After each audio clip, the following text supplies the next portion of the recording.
We'll call the meeting to order. I ask Commissioner Harden to lead us in the invocation and the pledge. Let us pray. Heavenly Father, thank you, Lord, for this day that you've given us, and just thank you, Lord, for all the many ways that you bless us, and I pray that you will bless us as we go throughout the meeting and just guide us and direct us, Lord, and we ask all these things in your name. Amen. Amen. Pledge allegiance to the flag of the United States of America and to the republic for which it stands, one nation, under God, indivisible, with liberty and justice for all. Stand up now. I'd like to welcome everyone here tonight, and just wanted to let you know that if you would like to speak, you can speak on any agenda item. You can also speak one time, citizens to be heard, either at the beginning of the meeting or at the end of the meeting. Please fill out a speaker card with page on any item that you'd like to speak with. All right, do we have any changes to the agenda?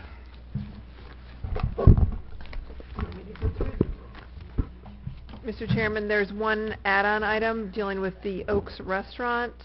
Also, staff needs to pull tab number 7 from consent to change the date of that item, the recommended workshop, and also pull tab 6 to add a resolution and an associated budget amendment for approval. Move to approve the agenda, amended agenda. Any further discussion? Arbors. All in favor? Aye. Aye. Passes 5-0. Any citizens to be heard? That little girl. This is for civics class. All right, we'll have Miss Alyssa Pagesh. Did I get that right? There she is. Gonna pull that mic down. She's been schooled in that already. All right. Hello, my name is Alyssa Papish. I have come here to learn about the county commissioners. I am a homeschooler of Wakulla County, and I am standing up for the land and wildlife. All I'm asking for is to keep the developers out of Wakulla County, because I like where I live, and I would like to raise my children in the land I was raised in. I want them to see a deer in their front yard every day, like I do. I'd also like to see a pool at the community center. It would give the children something to do in the summer. Thank you. Thank you. Wonderful. Appreciate you coming tonight. A+. All right. Next, we'll go into the awards and presentation. I invite Miss April Williams with Florida DOT.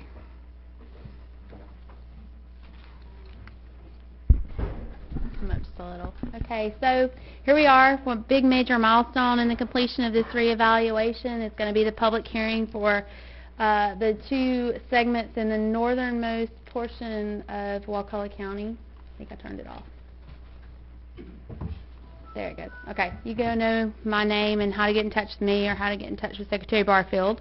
And tonight I'm just going to give you a status on the project, where we are now and where we're going after this, and some benchmarks that you can look for.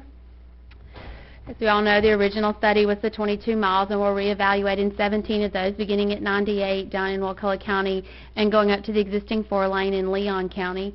5 miles of that have already been constructed, and we're reevaluating the 2 most northern segments in Wakulla County.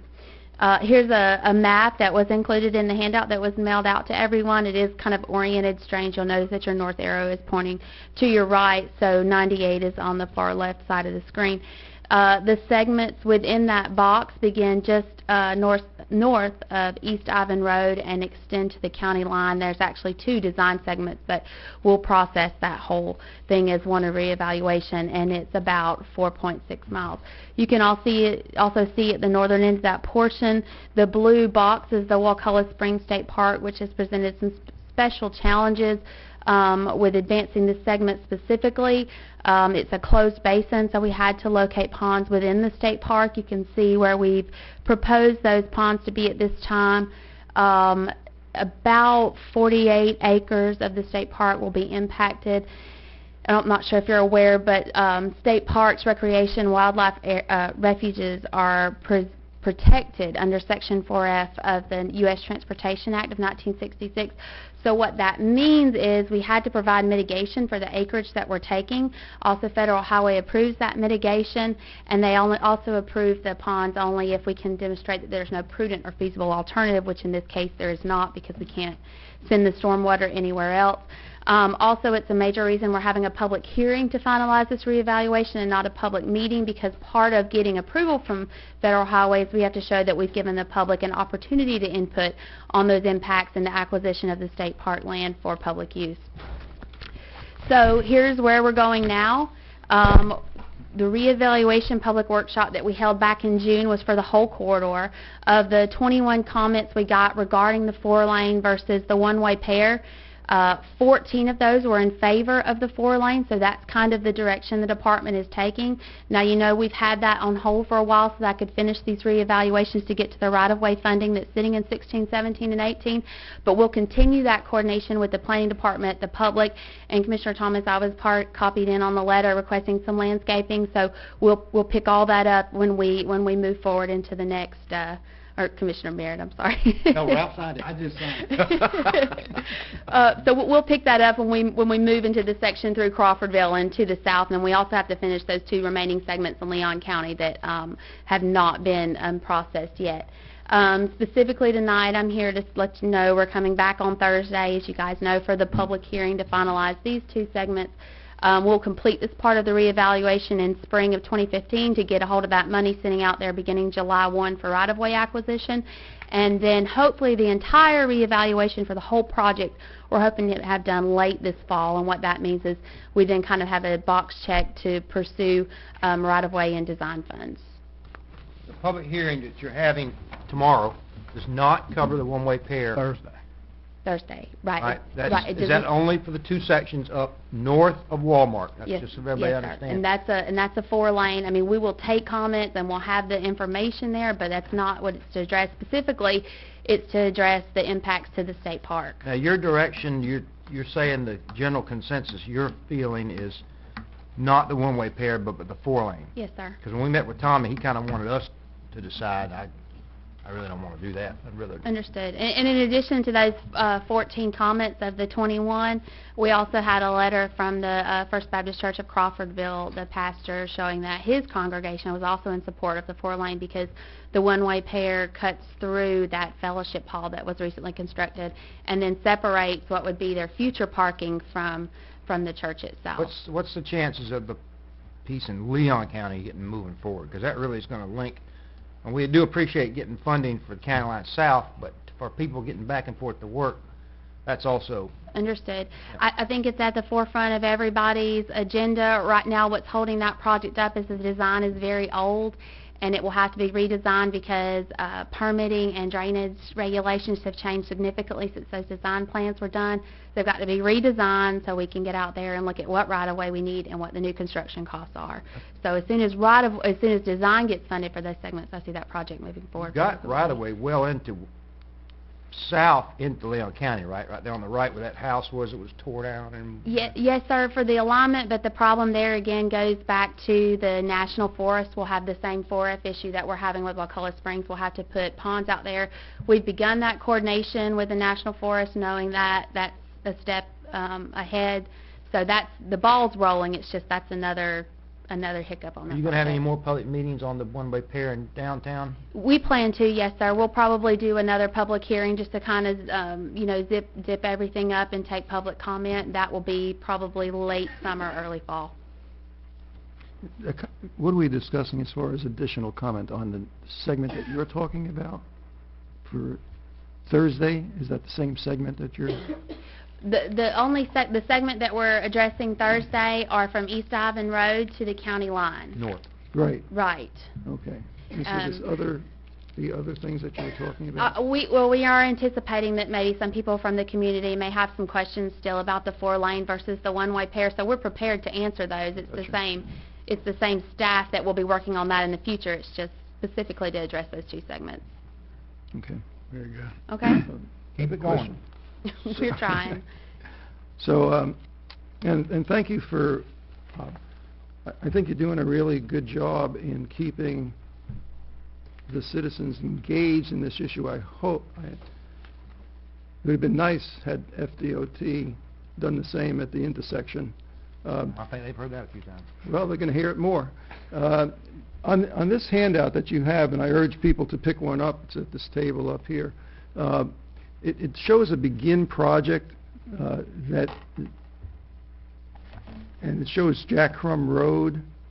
So what is that about, that segment down there? The original PD&E covered those limits, and so when we reevaluate the old PD&E, we have to reevaluate the entire limits, whether they've been constructed or not. So, for example, the 4-lane that's already been constructed in Leon County, that's still part of our reevaluation. We'll just document that construction's already been done. That flyer is very confusing because it makes you believe that the whole Right. road is going to be discussed, but it's actually only Walmart North. Yeah, we're Right, just so if trying you want to to be confused, pick up this. Yes. Okay. It's up here, get confused, but I think there's some good information in it Yes. as well, and at least the map's there, and people can get some understanding there. I keep on getting people that are sort of anxious and nervous, and I know that probably this will be addressed or somewhat addressed at Thursday's meeting, and I might not be able to be there, but the process of purchase of right-of-way, will that be discussed at Thursday's meeting? We do have some slides in the PowerPoint, and we'll also have a property acquisition agent from the FDOT that'll be there to answer anybody's questions. Miss Gigi Peterson will be there. Thank you. You're welcome. More Any other questions? questions or Commissioner? discussion? Well, Okay. just a reminder, she's going to be here with staff Thursday at 6:30 p.m. at the Here? community center. Community. Yep, in Wakulla County at the Okay. community center. Thank you for your time tonight. Thank you. Thank you. If it's okay, we're going to go ahead and head back to Chip. Half the room's going to leave. Ma'am. Go ahead. Drive carefully. Next, we'll invite Mr. Roger Penholster to give a presentation on Florida Foresight Big Bend Maritime Museum. Good evening, Commissioners. First, I want to say thanks for your patience for sticking with us for over these years and trying to create a maritime center for the people in the Big Bend. And I wish we had accomplished more at this point. But at this point, you have our report, and we want to just briefly go over that and leave time for you to have questions for us and everything. But it's based on 3 priorities. One is education, another is recreation, the other is community. And education-wise, right now the biggest thing we have going is our boat building program, and we're going to restore a couple boats and build 12 boats this year, this annual year, and with adults and children. And in the future, in the design that you have, the education will go mostly to that historical trail that's in there, and it'll take people from current time all the way down to pre-Columbian times along a trail where they can read and kiosk and be involved online through their iPad and learn about the Big Bend and the history of our area. So education-wise, we think it's a really strong complement to the Gulf Specimen Lab down the road, which is science and environment. We've got history and culture on the center and the design that you have. Recreation. In the new design, we'll have quite a few opportunities. One, we're building prams now with the Optimist Club. There should be a place to rent kayaks there at that on site there, and then walk out on the dock and launch your kayak, launch your canoe right there on that dock, and be able to go out into the bay there and hopefully beyond. So recreation-wise, we also know that Woolly Park, a lot of people I look over there are walking on that trail. The new design will have a catwalk through those woods, with those shelters and kiosks so that folks can continue their walk and enjoy the woods as well as that shoreline there. And then in terms of community, our strongest point right now is we do have the Seafood Festival, which highlights our seafood and the local chefs. And in the future, we hope to have places for people to meet, a conference center and a house that's next to the bays in that design, so that we have a center for the community there. So I know that's in 25 words or less, but hopefully you represent knowledgeable reading that report. So leave the rest of the time for your questions if you have any. I just have a statement. Basically, for those of you who do not know Roger, he drives down to Wakulla every day. 4 days. 4 days a week. He's volunteer, I suppose. I've been missing the pay lately a lot, yes. It is volunteer. Yes, he's volunteer. He has spent thousands and thousands and thousands of hours in Panacea at the Maritime Center. So that takes a lot of dedication, and we thank you for that. I appreciate that, and it's been fun. I enjoy going there, or I wouldn't do it every day, I guess. Yeah. Will you hang around for our agenda item that's coming up later on this issue? Sure. Mm-hmm. Any further discussion or questions at this point? Thank you, sir. Thank you, Mr. Thomas. Next, we'll invite Mr. Harold Ross, our Veteran Service Officer, to come up and give us a presentation.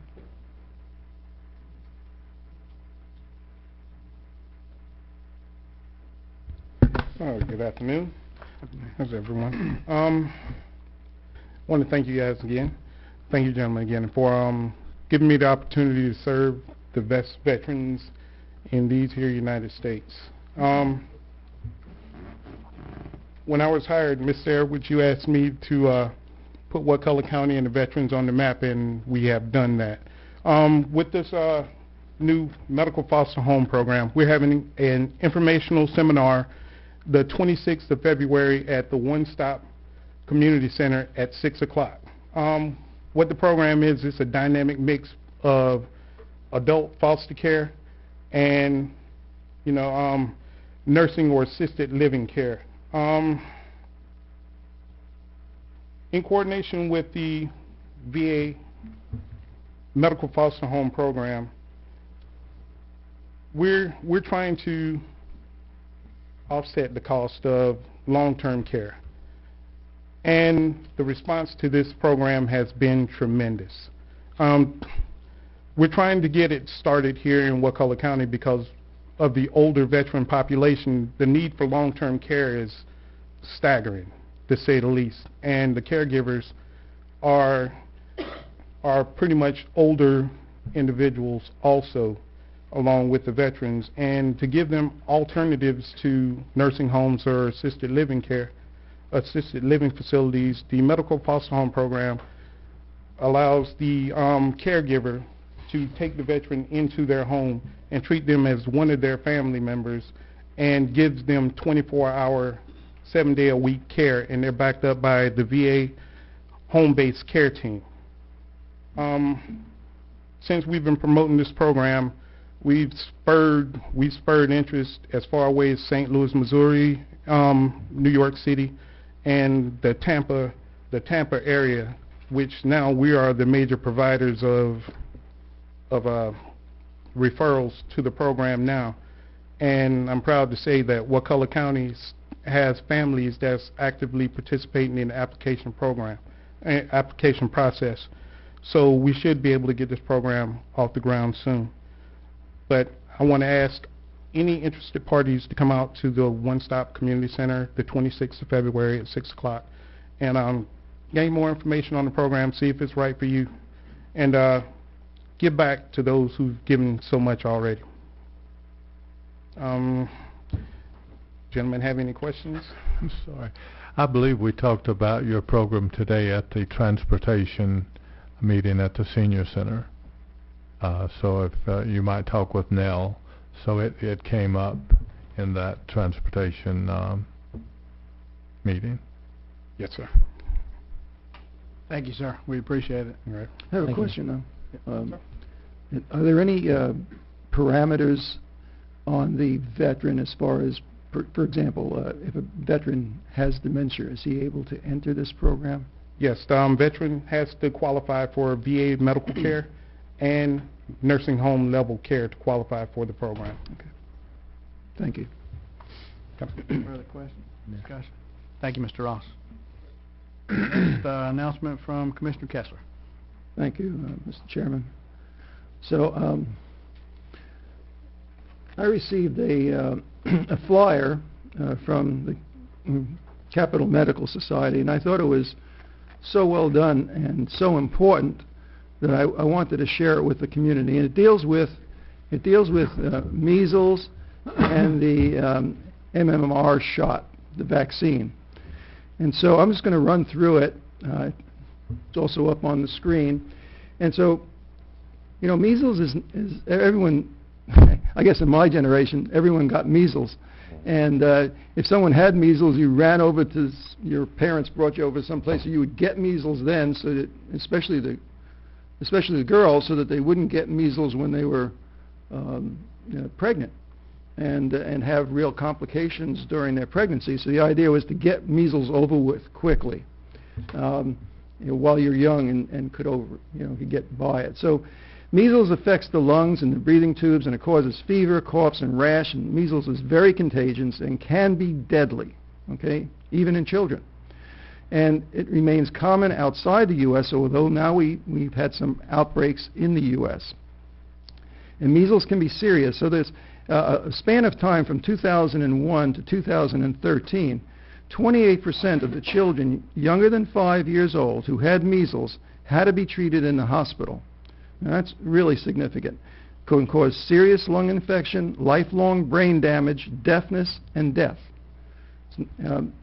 Measles is very contagious, and when people are near you that have measles and cough or sneeze, people can be in a room and leave that room, and for a period of time after, if you enter that room, you can get the measles, even though the person, him or herself, is not there.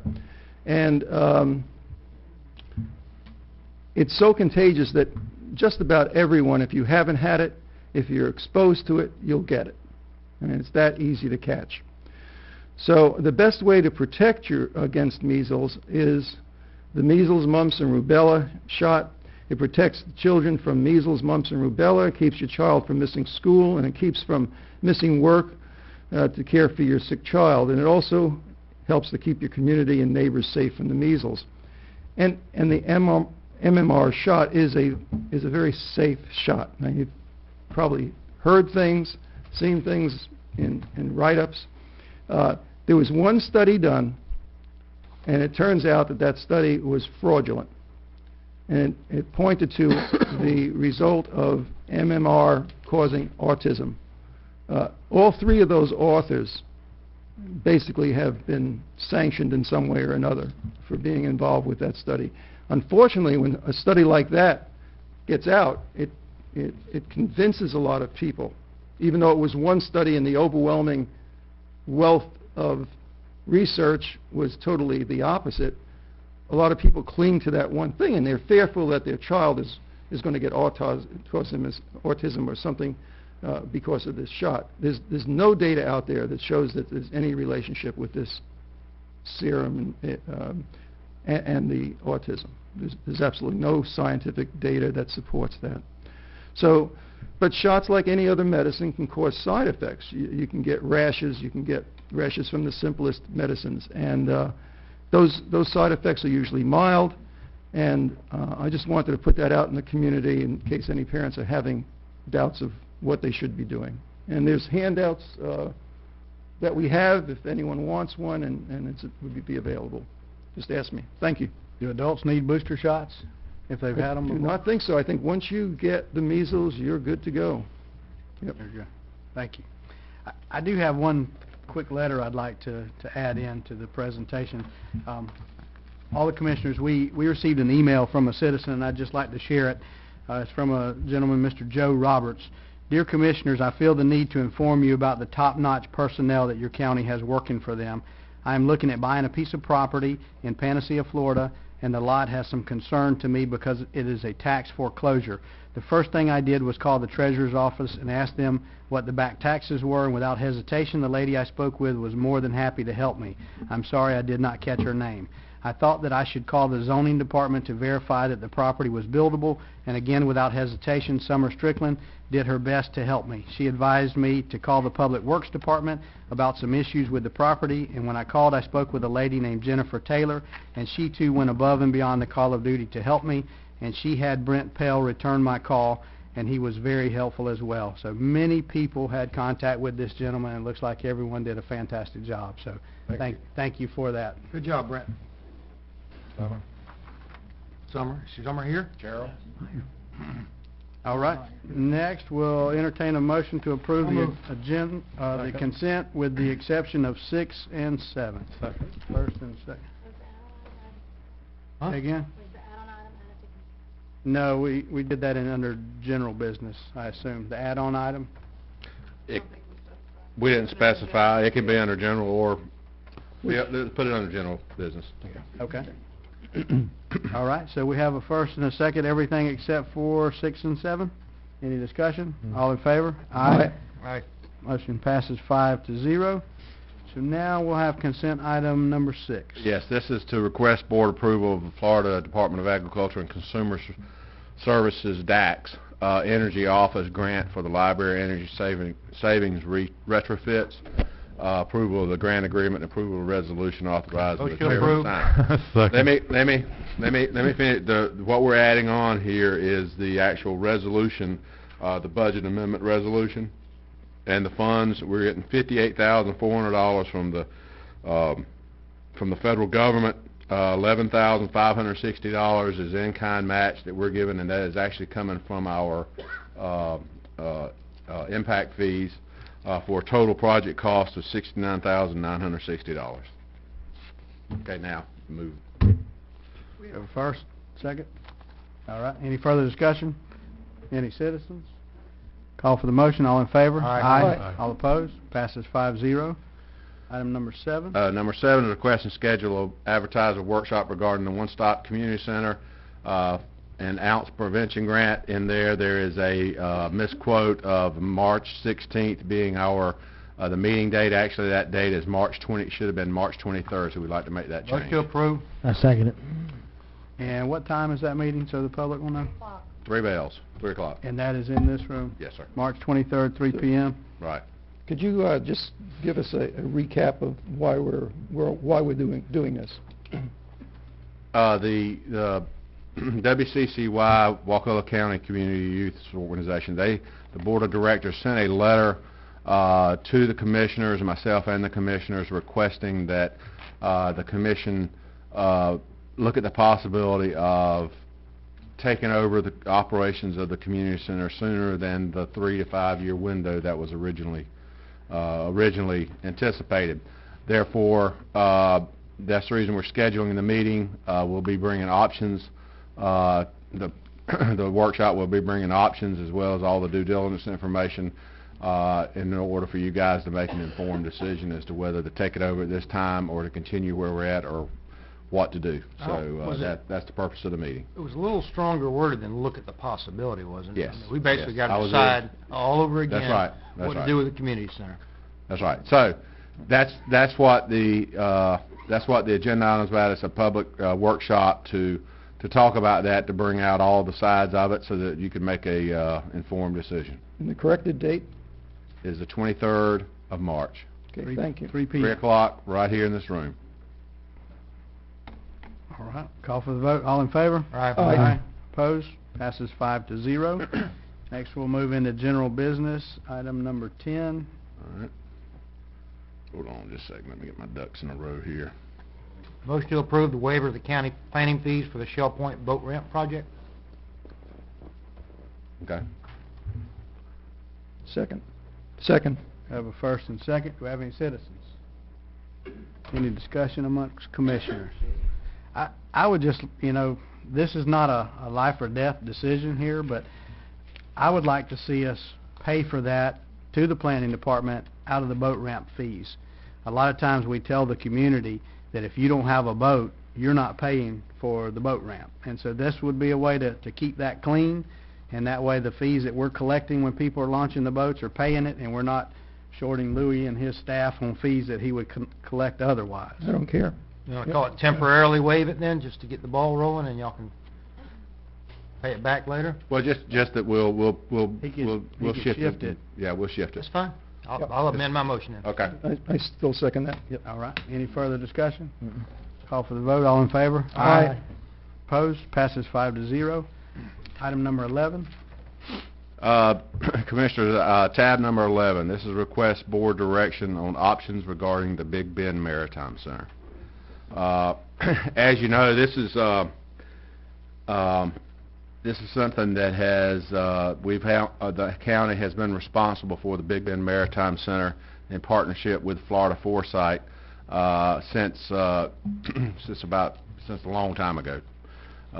And the Florida Communities Trust is who the county went through to purchase the property.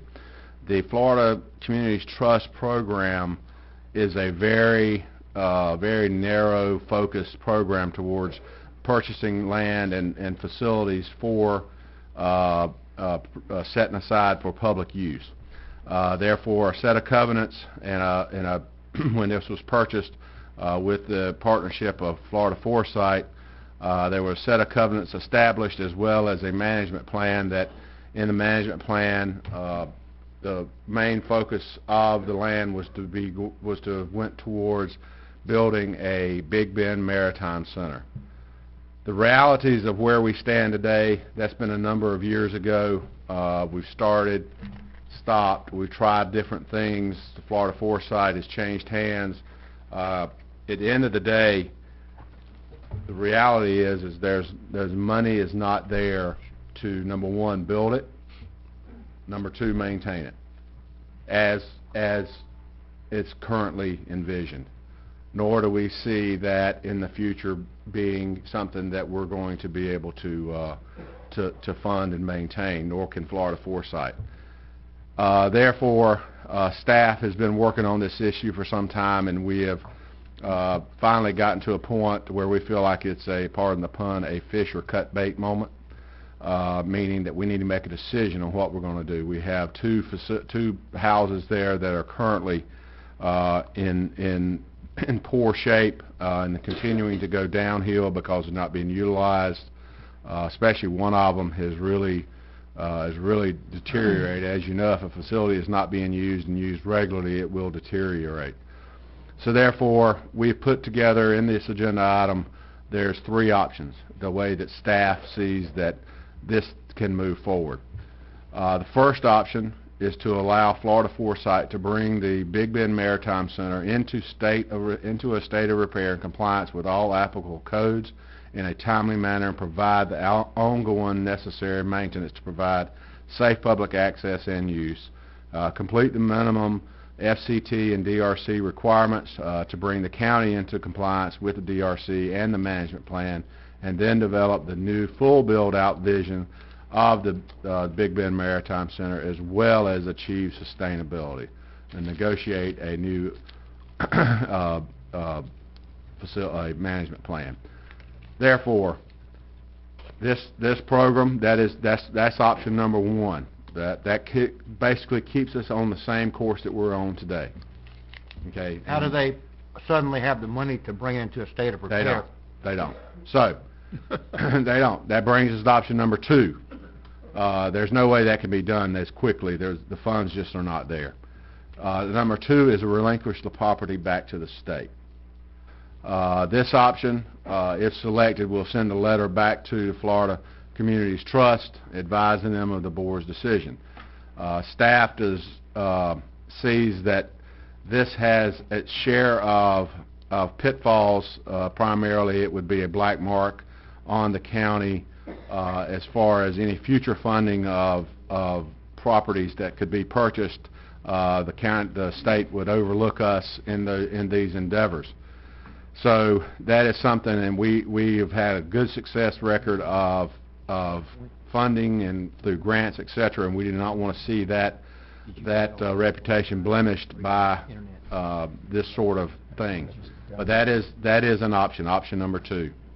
The third option, the county could assume full responsibility for the Big Bend Maritime Center and request that Florida Communities Trust allow the county to use the Big Bend Maritime Center exclusively as a public access outdoor recreation park to expand green space, conservation land, parking, picnicking, canoe, kayak launching, fishing pier, and other sustainable, which is the key there, sustainable and affordable activities with a theme of a maritime type thing. This option would allow Roger to continue his boat building, to continue those functions. But in order to do this, The county cannot afford to maintain the facilities as they are today. We would have to do something to lower our maintenance costs. Like tear down the buildings.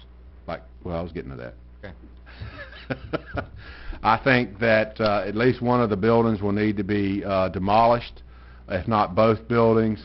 That's something that we will have to look at. Currently, the repairs to one of the buildings to bring it up to code is over $200,000.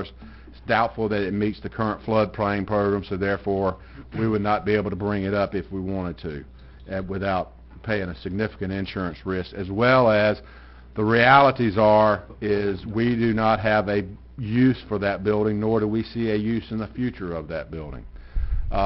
There's been some talk about, well, maybe TCC. We had first talked to TCC about Tallahassee Community College about coming in and taking over. It has to be for public use.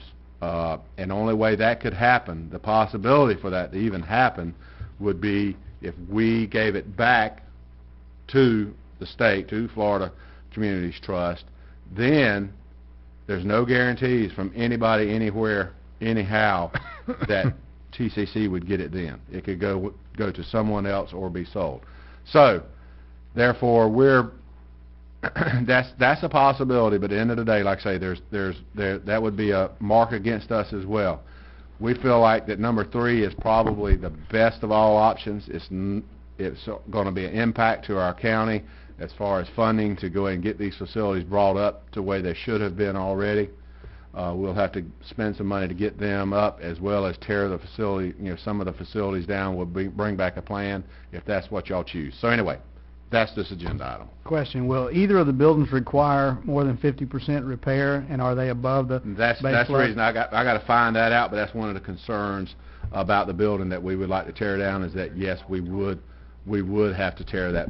It would go over that 50% threshold. Okay. We have a lot of citizens to speak here, so if everyone's okay with it, I'm just going to go ahead and have the... Did y'all get a first and a second? We still have Not yet. discussion. Okay. But we're going to just let the citizens Okay. speak. Okay. We could use all... We can do a first and second and let the citizens speak, right? Okay. Yeah. If there's a first, let's do it. I'd like to hear what citizens say before we make a motion. That's just my The way I see it, we need all the ideas we can get, and maybe somebody will give us a better idea that we don't have, and... We can do discussion after this. Oh, absolutely, absolutely. All right, Miss Dana Kieserling? Did I get that right? Close? No? No. And you won't be the last. My name is Dina Kaiserling. I'm a volunteer with the Big Bend Maritime Center. I just want you guys to understand what we're doing down there as far as the boat building program is, headed by Roger. It's a huge asset to the community. No one in the southeast is actually building boats of this quality. And you'd be hard-pressed to find anybody in the country that has it set up like a charity and is geared toward the use of the community. Teaching these kids the skills of boat building, we also teach them marine life identification, cane pole fishing, that kind of thing. This boat building program that we have is sustainable for these kids throughout hurricanes, oil spills, the loss of fisheries. This is something that they can keep doing no matter what Mother Nature throws at us. And I think it would be a huge mistake to get rid of it at this point. But really, if you look around the country, you're not going to find anybody else that's doing the kind of things that the boat building program's doing. Thank you. Thank you. Mr. Bob Ballard.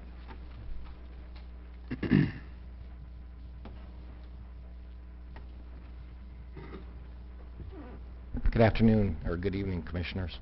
Bob Ballard with Wakulla Environmental Institute. I would really like you to consider having TCC Wakulla Environmental Institute be a part of this, and to have this property transferred over to Wakulla Environmental Institute. We bring some things to the table that are unusual. We get PICO money, Public Education Capital Outlay money, that the county does not get for buildings that are under heating and air conditioning. So the two buildings, we would have maintenance money coming in as a standard thing. Whenever TCC got that money, Wakulla Environmental Institute would get that money, so we would have maintenance money. We also have grant writing opportunities to be able to bring in money to this property and to this idea. We love what Roger and his folks are doing to this property with the boat building and whatnot. It fits right in, we believe, with what Wakulla Environmental Institute is all about, and we would share and try to support his vision.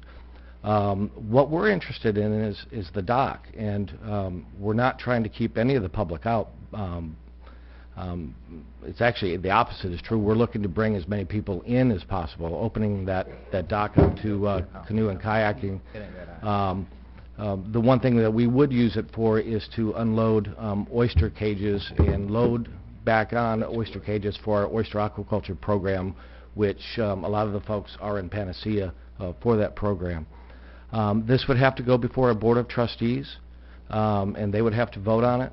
But I, as the executive director, would be very much in favor of it. I've had our director of facilities out to look at the property. He knows what it would take, and he's in favor of it. The two of us would speak in favor of it before our board of trustees. Out of full disclosure, I was a board member for the Florida Communities Trust for about 10 years. I didn't go back and look at the records, but almost certainly voted on this project. And if you have any questions about what a board member might think about this, whether or not it leaves a black mark or a stain on Wakulla County, I don't think so. I think what you're trying to do is trying to do what's best for the community, and if Wakulla needs to go in a different way and they're looking for somebody else to be able to resurrect this project and make it happen, I would see that as a former board member for almost 10 years. I would see that as a very positive thing. As a board member. So I'm not quite sure that that's altogether true. But we only want to be involved in it if the community wants us to be involved in it, if the commissioners want us to be involved in it. If you don't, that's fine, and we will stand back. But if you do, you know, it might be worth giving us a crack at this thing and see if we can't make it work, because we bring to the table some things that you guys can't get to. Thank you. Thank you, Mr. Ballard. Next, Julia Knight.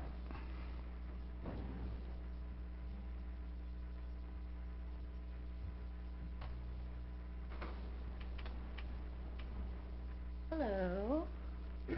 My name's Julia Knight, and I live in Panacea, and I'm on the board with the Maritime Center, and the way that happened was as a member of the Waterfronts Board. I was in a position last year we did a scholarship program for some of our local children. And if any of you are familiar with Panacea, you know that there are a lot of children in Panacea that have nothing to do. We had no trouble finding enough kids to fill the slots, and it gave me an opportunity to meet Mr. Penholster and see what he had to bring to the table. And my biggest concern is that if you take the boat building course itself from the community, then you have nothing else to give them in return. You know what I mean? You're leaving these kids with nothing. These kids don't get to MedArt. They don't get to Crawfordville, to the lovely community center that the Panacea kids will never be able to make use of. We have something already in place that our children can make use of, and someone that truly cares about them, that's an educator, he's perfectly qualified. It's a fantastic situation. And I just don't want to see that taken from the children unless there's something else to replace it, because they have to have something, and it's not that much to ask. Their parents are paying taxes just like everybody else, you know, and a lot of these children, like I said, they have no other place to go. And if it's not in Panacea, they're not going to be able to make use of it. And I just really appreciate you considering them. Thank you. Larry Roberts.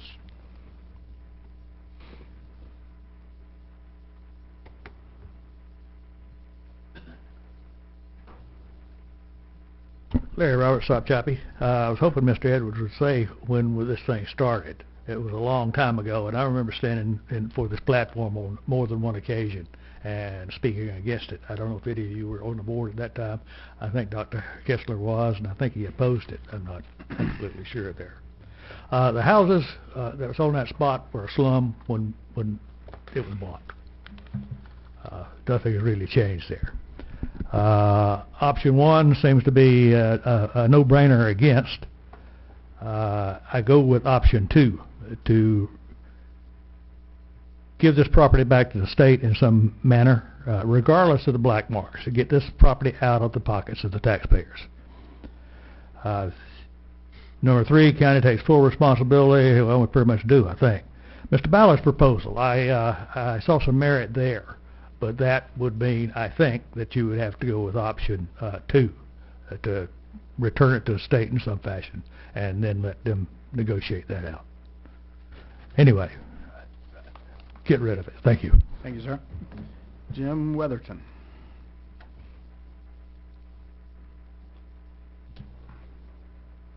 Thank you, gentlemen. Thank you, Mr. Edwards, for your letter in response to my letter to you. My name is Jim Weatherton. I'm with the the Coastal Optimist Club of Wakulla County. Y'all may have seen the parade, us pulling the boat through the county with the Rotary Club parade. And you may have read about the boat building program that the Optimist Club and the Big Bend Maritime Center were co-sponsoring in conjunction with sponsorships from Wakulla Men's Club, Appalachia Bay Yacht Club, some businesses, some individuals. There was a really nice article in the paper. In case anybody missed it, it's there for the 29th of January. I would like to say I have been so impressed being there every Saturday. We've been building these boats with Roger, with the volunteer staff, with the things that are going on there. This is a tremendous project for the community and for the county, managed properly. It could equal the economic benefit to the county that Wakulla Springs or Jack Rudlow's facility brings, and it brings people down to the waterfront. It's a phenomenal opportunity. I have to speak strongly, having been out there and been in one of the buildings and been around the other buildings. To tear either of those buildings down would be criminal. I think that would be terrible. They are not slums. They are solidly built buildings and have every opportunity to be productive community centers, gathering places. I think the option of working with TCC, looking at it from the community side, that looks like a great alternative. I'm not convinced, I don't know the law, I'm not going to pretend to, I'm not convinced that it requires giving it back to the state in order for that to happen with the Environmental Institute. But keeping that program and that facility going and growing is exactly what that lovely young lady was addressing when we started the meeting off tonight. It's something that can be a tremendous asset and value to your children, to your grandchildren, to everybody. And we got to keep it, man. Thank you, sir. Last speaker, John Mearman. Good evening. John Merriman from Shell Point. I'm speaking in concern with the boat building project over there. I got involved being a member of the yacht club and met Jim and Roger and a bunch of the others, and it's just been amazing. I haven't seen any of you all over there on a Saturday. We would love to have you over and see what's going on for yourself, not just listen to other people, but you come and see the kids and the excitement. These kids, one day there was 24 kids and adults, kids and parents working together. You don't see that. This is what you're paying for. Also, the kids are there. They're not with their computers. They're not with their iPads. They're working with their hands. They're excited. They're working with sanders, paint. They scratch their fingers. They get a little paint on them. They love it. It's something that the kids enjoy. They can do it. And as far as the buildings, I've only been in the one building with the boat building. I see no problems with it. The roof's not leaking. The floor's not falling through. The systems in it work. The kitchen works. There's nothing wrong with the building. I don't know why. I don't know about the other one, but I don't know why you would tear down a building rather than put a little effort into it, and you would have two nice structures in this county, rather than just tear it down and throw it away. It doesn't make sense. Thank you, sir. Like I say, come out and see what we're doing on Saturday. Thank you. Appreciate that. All right. Do we have a motion? I'll start a motion that I'm in favor at this point in the discussion of number 3, and I would make the motion of assuming full responsibility for BBMC and request that FCT allow the county to use exclusively as a public access outdoor recreational park to expand green space, conservation land, parking, picnicking, canoe kayaking, fishing pier, or other affordable activities. I would make that motion at this point. Second. First and second. Any Now, that discussion? was for discussion. Yeah, I want to discuss. Yeah. David, what about what TCC said? Is there any way with the current motion, if it passes, is there any way to partner with them and have them come in and maybe manage something on the premises? That's a possibility. We would have to present that question to DEP, and we can present that question to them. Yes. Now, as far as the building goes, that's a financial decision we need to make in the best interest of the citizens. If That's right. we have to bring it up to ADA compliance per the plan, if it's going to be accessed by the public, right, Heather? What about, and we have to provide ADA bathrooms too, right, if people are going to use the building? That's right. So we're not going to address that at this point. The motion is not to tear anything down, but No. if it's financially better for the county to, one or the other one, Right. I mean, it is what it is. Well, I don't want to spend more on a building than it's Right. Base flood elevation is 21 feet. I seriously doubt either one of those houses is No, they're finished not. floor 21 feet. By law, we can't spend more than 50% of the value of the structure alone. We can't even get a building permit for it. I want to say depreciated value. Well, it's the value as it sits today, not what it would cost to replace it, but what the value it sits today. As I understand it, it relates to depreciated value. I've gone through that with I think the building department, so it's actually maybe less than what you think it's worth. Well, it's on, typically you go by property appraiser, what he has it for, that's a good number. And right now, the estimate that we have from the county administrator is $208,000 to bring one building up to code and $92,000 on the other. So, I think we need more information, to be honest with you, because, now we do know that it's at 21 feet is the base flood elevation. We need to know the elevation of those structures. We need to know the value of those structures. Is it going to be above 50%? Because that would affect us. That would affect TCC. Anyone's going to have to know that, regardless Right. of which path we take.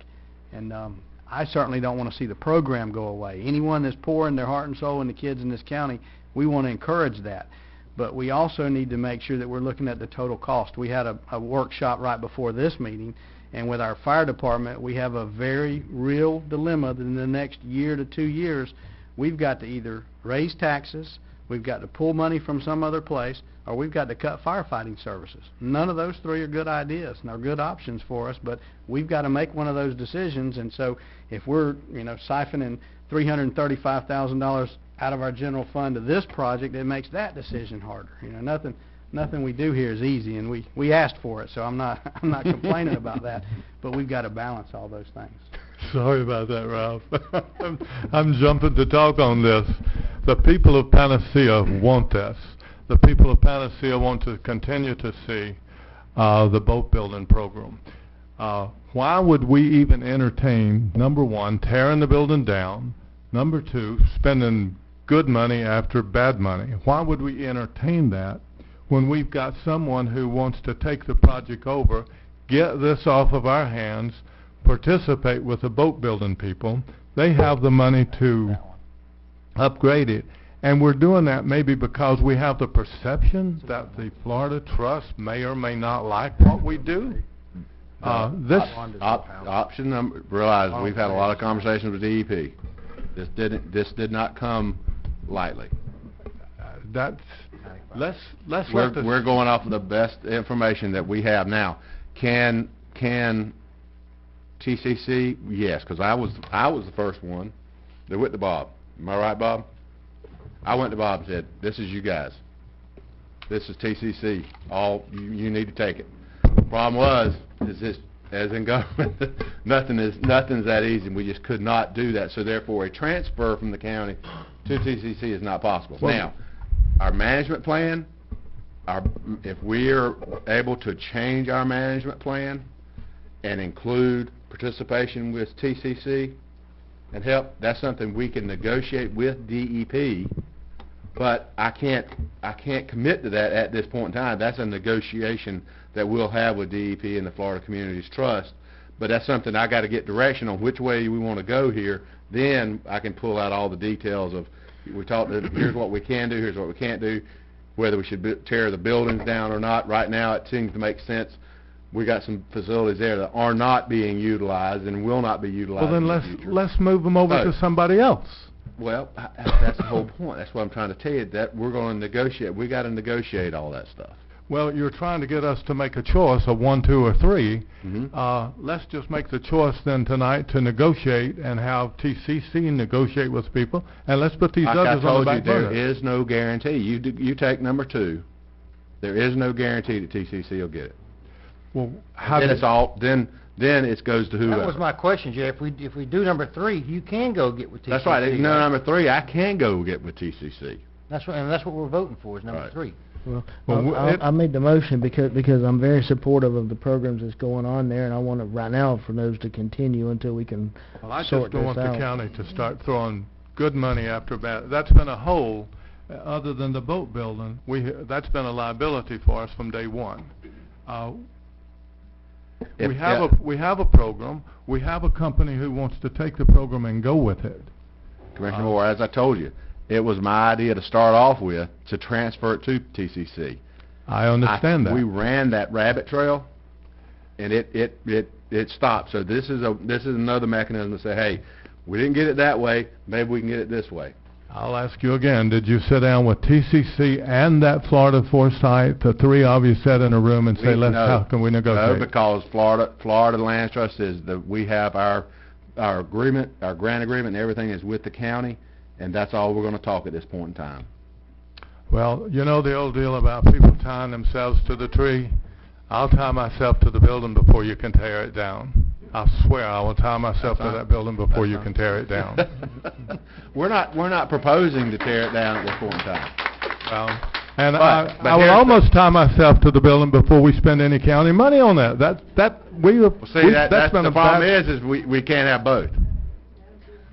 Well, if we either got to spend we a can bunch give of it. county We can give money, it to. we either got to spend county money to upgrade a facility that nobody's using. Bull. That FAR building's not being used.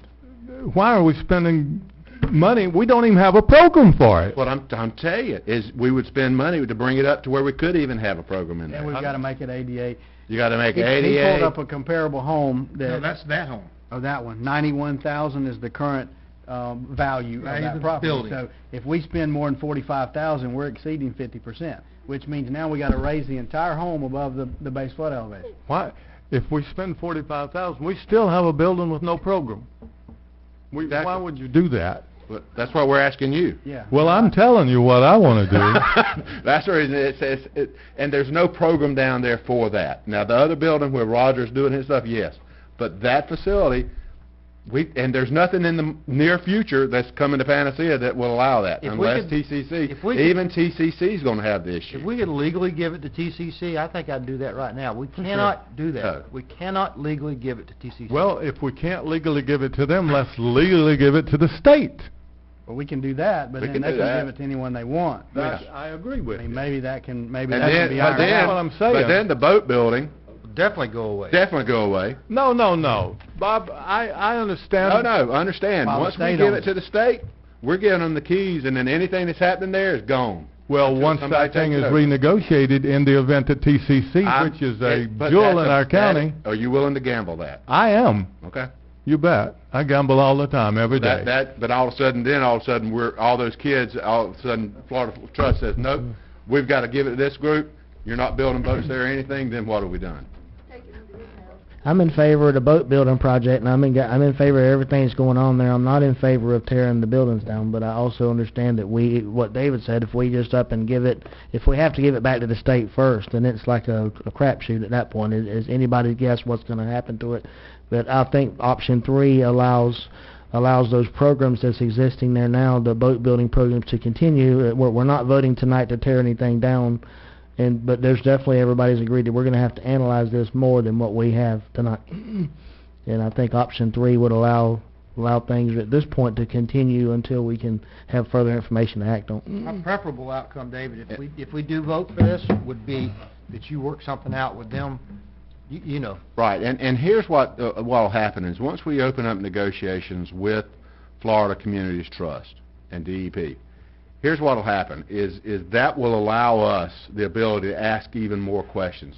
After they see what we want to do, maybe at that point in time we can say we want to involve TCC and we can talk about these things, and there may come out exactly what you're talking about. They may say, hey, why don't y'all just get it back and we'll give it to TCC. I doubt that'll happen. But it may. Well, who else would want it, though? That's right. I mean, I think it's most likely they would be the best candidate. So, but that's what I'm saying. There's This programs allows in us place already. Exactly. But you know what?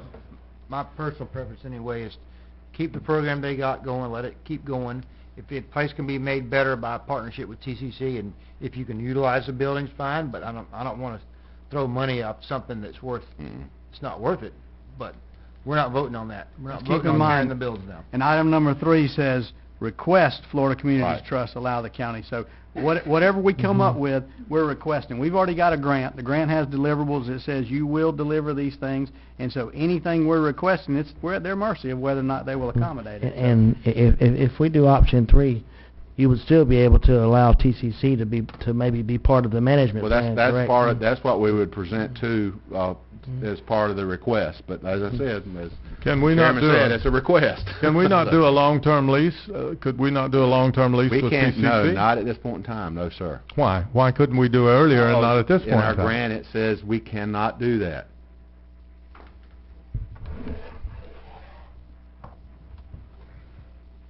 Mr. Kessler.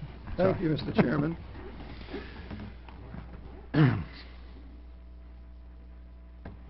Well, first of all, I think that, and I haven't gone down on the recent Saturday, but I have been down to the boat building, and I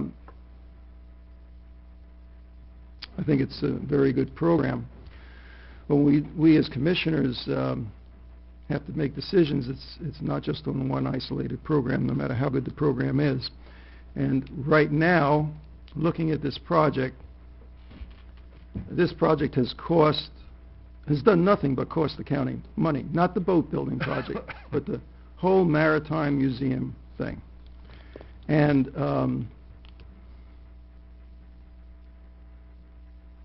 when we were sold a bill of goods before, when I say we, the prior boards, I did speak out very strongly against moving down the path of the Maritime Museum. I voted for it, but I spoke strongly against it all the way through. People wanted it.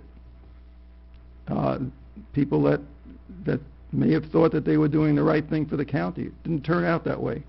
And when the economies got tough, most of those people disappeared. And so, at that time that I was involved with looking at what the projected plan was for the Maritime Museum, I called the agency who was involved with buying the land for us, and I asked them about, you know, did they care whether a Maritime Museum was going to be built there? Because I didn't see it happening. And they outright told me they didn't care.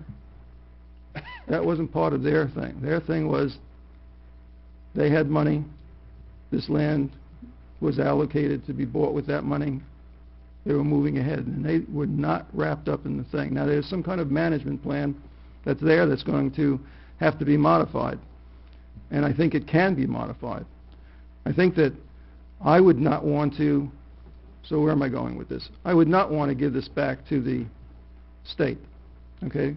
I think, no matter that we heard that it might not be a black mark, historically this has been a black mark when counties or municipalities have given things back to the state and said, well, we took it, but now no thanks.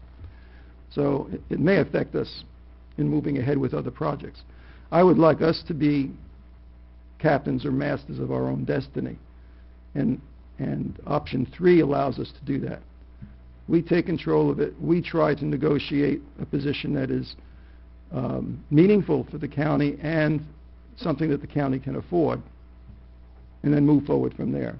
But I would not like to see this go back to the state.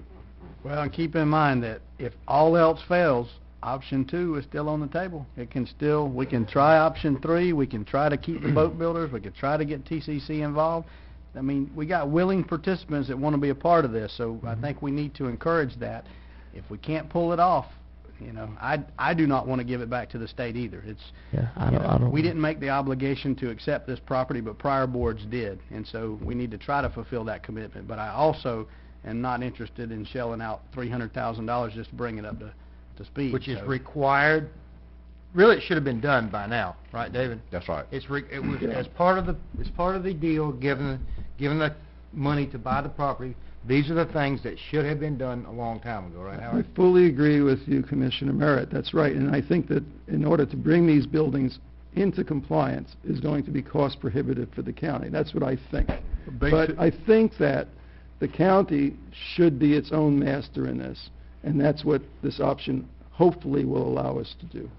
It doesn't, if we talk to the state and we say, Mr. State, would you object to taking this back and having TCC become the owner of the property, and the state says, yes, that would be good, then we give it to the state.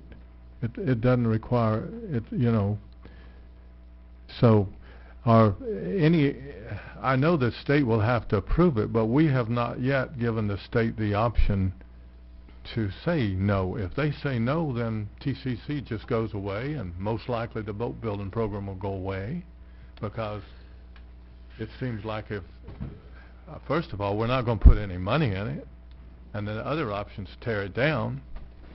So that's just a disaster. We've got a company here who wants to, close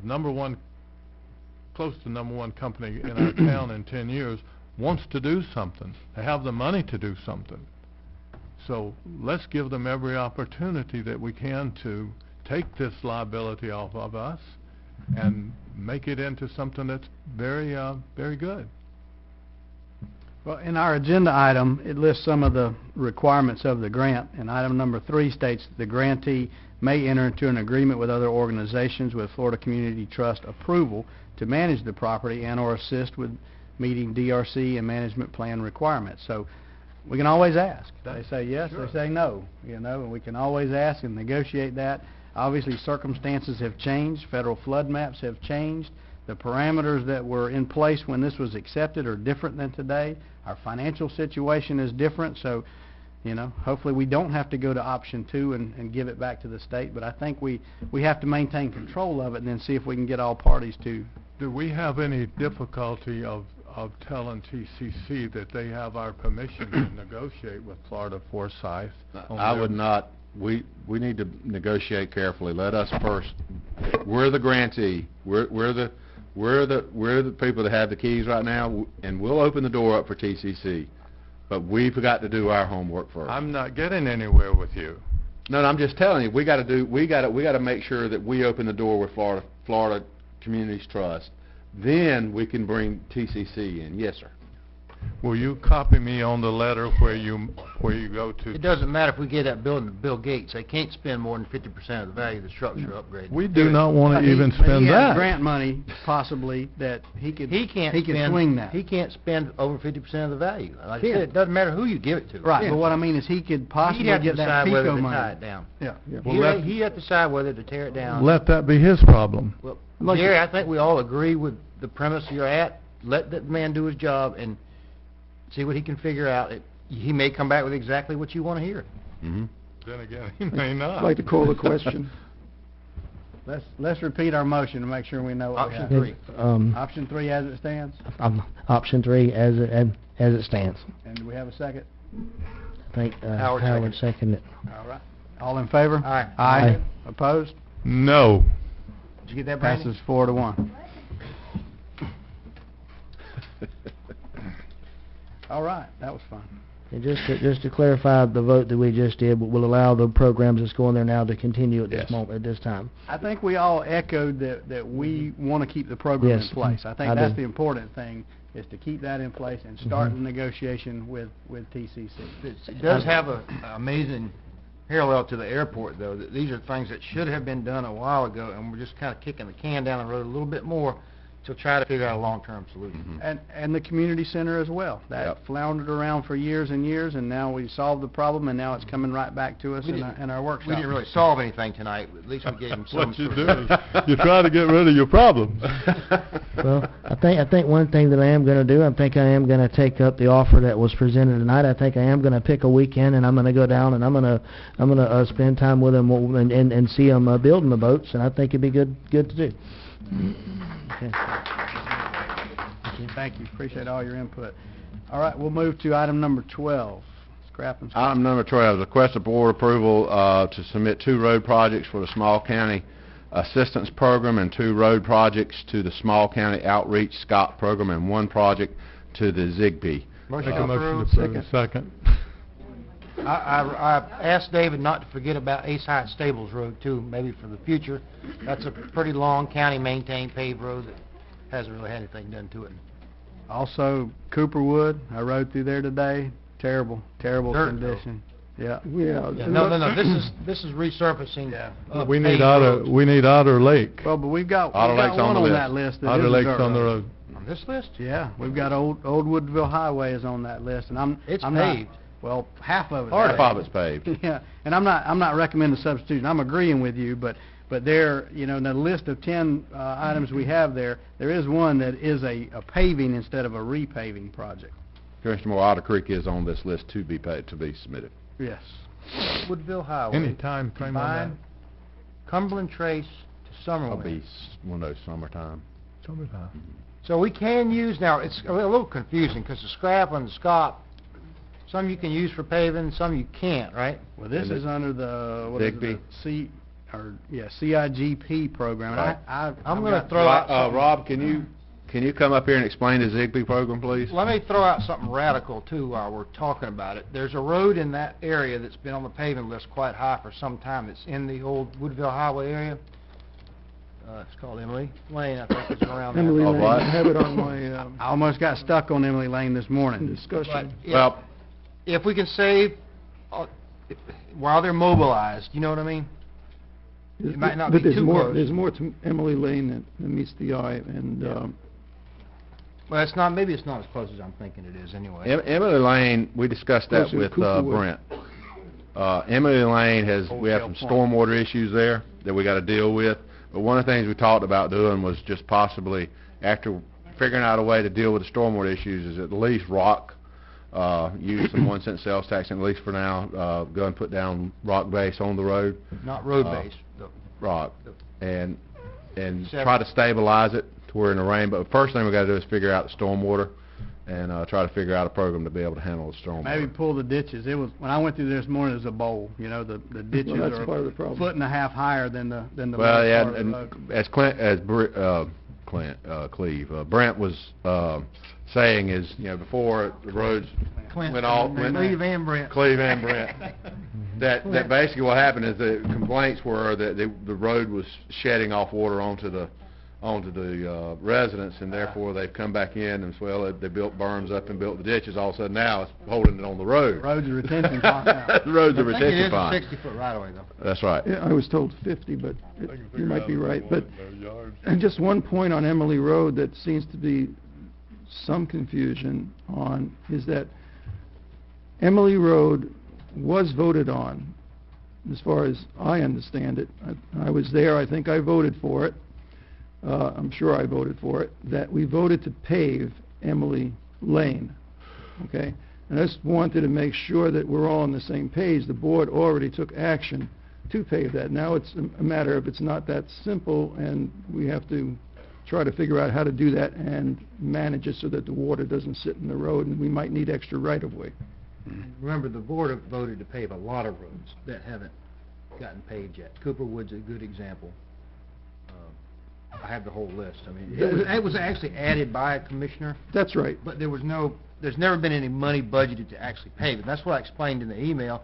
It is on the list, but that doesn't mean that there's money available to pay for it. Yeah, and I read through some of the things, and some of the things say to be placed on the list, but I don't think that was the intention of the vote of the board, and I think it was to actually pave it. So, It was not to prioritize it, though, in front of other projects. Mhm. It was simply to add it to the list. George Green well, put it on. that's where some discussion comes to be. Hey, David, I just wanted to bring that up. I want to ask one other thing. You know, there in Stop Shoppy, where at Park Avenue, where it ends to pavement, has there ever been mention about paving it all around to 319 to Yeah, connect it? McKenzie? Yeah, McKenzie. That's one of our lists, yes. Okay.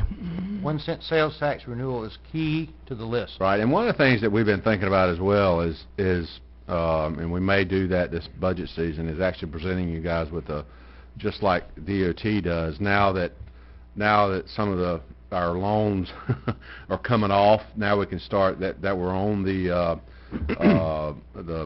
paving projects that were done in the past, and now we're finishing playing them up, and as you know, one of them times out this year or next year, one or the other, is actually present you guys much like DOT does with a 5-year work plan that has, based on here's the dollars and here's where we see in the next 5 years we need to spend these dollars. So then the residents have an idea, are you in the work plan or are you not in the work plan, just like the state treats us.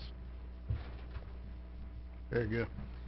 But it's hard to differentiate between roads with right-of-way and roads without right-of-way. That's right. It's really hard for folks to understand. That's right. This road may be a whole lot more important than the one that's going to get paved, but the reason why is there's no right-of-way. That's right. That's right. And money for right-of-way. Right. All right, you're up. Can you explain to us the CIGP program and how we can use those funds to pave a road, a dirt road, and not repave? You can use the SIGP to pave a dirt road. The only grant funding that you cannot pave a dirt road is the scrap. And the SIGP is generally around a construction budget of around $500,000. What about SCOP? SCOP, you can pave a dirt road. You can widen with SCOP, just like SIGP, but SCOP, the first project is around the $1 to $2 million range, and then the second project is the $500,000 to $1 million range, and the SCOP needs to be ranked by priority. What is this SIGP? I never even heard of it. We haven't had any trouble in, we hadn't had a monsoon in 2 or 3 years, but I've always requested, and I still will, that if we do any paving, we start with a loop road in Wakulla Gardens. Following up on what Jerry said, first, what is SIGP? When does that come around? I've heard of scrap and SCOP, but not that. And who picked Old Woodville Highway to be the road that we did with SIGP money? If we could have used it on another dirt road. Because there's no right-of-way on Old Woodville Highway either. It's very narrow. Yes. This came through field observations, through the history that we have working with the DOT in coordination with Public Works. Why didn't we pick a loop road in Wakulla Gardens instead of Old Woodville Highway? That's my question. There's no right-of-way on Old Woodville Highway. There's no stormwater drainage. There's no nothing. We're willing to consider any roads that you have. We'll go do our field observations. We'll put together construction cost estimates, just like we did for I'm not going these. to say Old Woodville Highway is a waste of time, but I think there are other roads with right-of-way that, are, in my mind at least, are a much higher priority than the... Because, Yeah. like I said, there's no right-of-way on Old Woodville Highway. We got hundreds of people the first time it rains that can't move around in Wakulla Gardens. Because you remember when we paved Taftlinger, what a huge difference that made for the people in Magnolia Gardens. David, you got any thoughts on this? I mean, is there a reason why? Because it goes by a park? Because it connects to a bike trail? Why was this road picked? Normally they like... Well, it's not one of the 5 that we voted to accept tonight. Right, It's right. on All the it list. is, it's just on the list. But only the ones in the yellow That's right. is what our motion reflects. It's Okay.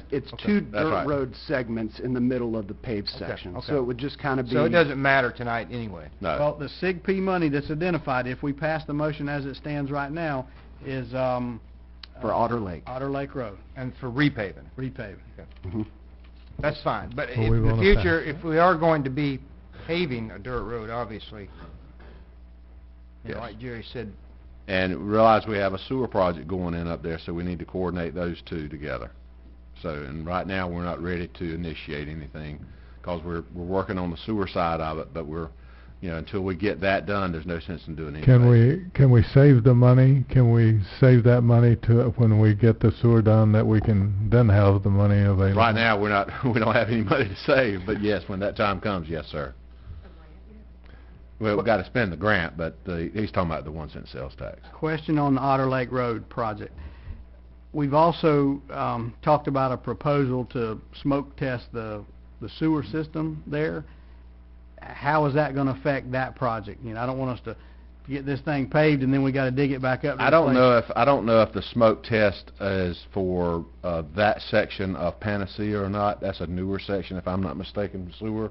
That Like, usually that's identifies... a newer section. This was the other sections mainly in along the coast. Well, but coastal we had flooding on Otter Lake Road Right. backing up out of the sewer back in 2012. Right. The smoke test generally, the leaks you're gonna find are gonna be on people's tying their gutters into the sewer line, the open caps. You're generally not gonna find anything that's underneath the asphalt anyway. And that was a lot of the That's what problem the there, smoke was test clean is. outs open. But you're right, that's something we'll look at and see while we're doing all of this about going ahead and doing the smoke test on that, because that would, right, that would make sense. We just So don't wanna or have T- to or dig TV up 'em. new asphalt to go back in there. Or if there's a TV 'em, problem. yeah.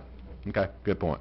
Just a little additional information for everybody. The only solicitation that has been presented by DOT so far is the Scott project, and those are due April 17th. So what we were trying to do is get the ball rolling, bring it in front of everybody so we have plenty of time to look and consider. Scrap and SIGP has not been released yet by DOT, but we anticipate that to be released in the next 2 to 3 weeks with the due date sometime in May. Okay. And So- scrap is, I'm sorry, go ahead. I just wanted to know on the Andrew Hogret Road, how was that determined? I know that was one of the smaller roads. That was one of the smaller... What were the other roads that were looked at? All the roads on the list were looked at. The A.J. Hargret was added in. With the scrap, you're allowed to apply for 2 roadway projects. The first one is around $1 million, and if you apply for a second one, that one's an order of magnitude less, around $100,000. So that's why that one was selected. Gotcha. Did you give him this list Brent did, Brent and to Cleve. pick from? So you had a reason to pick Andrew Hargett then, right? Brent's hanging Rob out here to dry, so. It's definitely in bad shape. It feeds the school there, voting precincts, heavy bus traffic, and it's the cheapest one that's on the list. Yeah. Very good. Good. So any further discussion? And so first and second is to approve the list as submitted. Yep. Number 1. Call for the vote. All in favor? Aye. Opposed? Passes 5-0. I'd like to thank Preble Rish and Rob and Justin Ford and Clint and Cleve and Brent. No, I like that. For- You get both of them at one shot. I know it. For bringing this up now before it was, normally in the past it would wait to the very last second of turning it in. But this time it was well thought out and not rushed, so I appreciate that, Rob. Thank you, And sir. Brent, thank you. Thank you very much.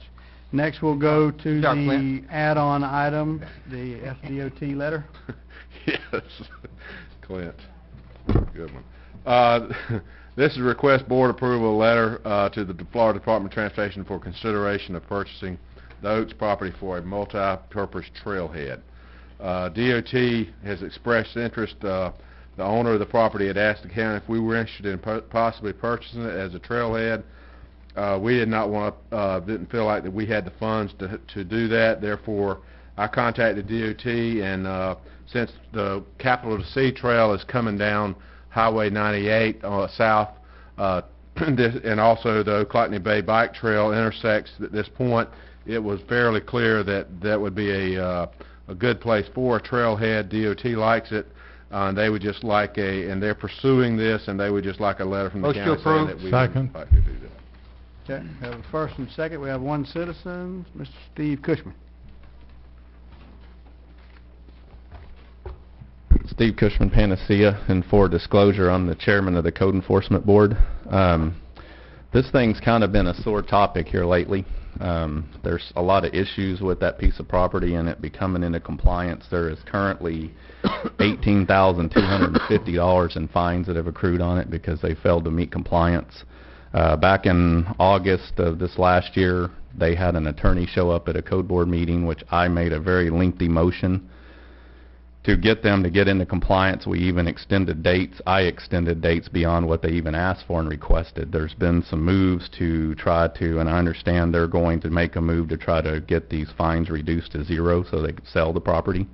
And the problem with that is that I have is it basically takes the bite out of the code board. It sets a case precedent for anybody in this county that gets fines accrued from now on to come to you guys and say, well, I couldn't get there, so that should just go away. We can't do that. It basically takes away our authority. There's two particular orders, one that was originally signed by the then chairman Ron Pazecki, and one I re-signed just a few weeks ago, where there's wording was changed in that. That's a problem. When we issue orders on the code board, staff does not have the authority to change those orders. They go by what we say. If we vote on it as a board, it has to go that way. It can't just be changed. There was some statements made to the Panacea Oaks real estate company that we would waive the fees as long as the county was in negotiation with purchasing of that property. As you just heard, we don't have the money to purchase that property. Big Bend Maritime Center, all these other issues we face, we don't have the money to buy a piece of property. But I don't want to see the code board get its authority yanked out from under it on a deal like this. I'm all for a trailhead. That's fine and dandy. Why would we negotiate to buy a piece of property when for $1,300 and some odd dollars we can foreclose it right now and it's ours? You know, and I don't want to be that way. You know, guys, all you guys know I'm not for foreclosing people's property, but it is part of our resolution to compliance on the code board, and we need to stick to that. We can't afford to waive fees for a massive company in California because they dropped the ball, because they didn't get the fence put up that we asked them to put up and gave them the extra 10 days to do it, because they didn't pull a DPA to get it demoed when we gave them an extra 30 days to do that. That's not our problem. That's their problem. And my concern is taking the authority away from the code board. Thank you. So it sounds like we've got a couple issues. The motion here is just to negotiate with DOT as far as purchase. That's what. Well, Not all even this is saying, negotiate. oh, no. Send a letter to them, asking Send a letter saying we're okay with, asking them to purchase it. yeah, not that's us. right. They pay $1 million for it, and we get all our money. We never know. That's right. As far as waiving fees, then Not even talking about that. no, that's not part of this issue. They would have to apply for that. As far as if anything differed from what was voted on, then I would say we need to run that past your board attorney in a meeting. Jump in if I'm giving bad advice here, but you know, definitely, like, if we vote on something, it needs to carry through like we voted on it. And so I would say address that with your board and the board attorney, and then bring that back to the county. So, time for discussion? Yes, sir. So I spoke with David Pryor and Mr. Edwards, and I expressed my concern of pulling a piece of property like this off of the tax rolls, okay. and not letting the free enterprise system work its course. So eventually, my opinion, maybe others, is that the economy will come back, and this is an important intersection, and that piece of property can spin off a potentially significant commercial enterprise, which would benefit the county and its taxes, and make some relief for our citizens, because we've said multiple times already that building more houses is not going to give the relief to our citizens as far as taxation, and that we need more commercial. So I have a real concern of pulling this off. But then I'm confused on the amount of money that this property was actually potentially for sale for. Could I ask that question? As far as from the owners? Sure. Yeah, so... I'll tell you what they told me. Yeah. The owners said they were willing to sell the property, work any deal out, and that, you know, as long as we would take care of the dismantling or the tearing down of the facility, that we could buy it as probably as cheap as $25,000. That is what I told DOT.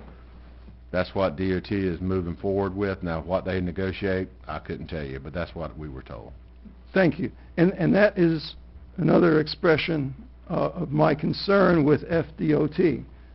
If we have a willing seller at $25,000, I am, at this point in time, very uncomfortable with how FDOT handles taxpayers' money. That's $25,000 with the buildings removed.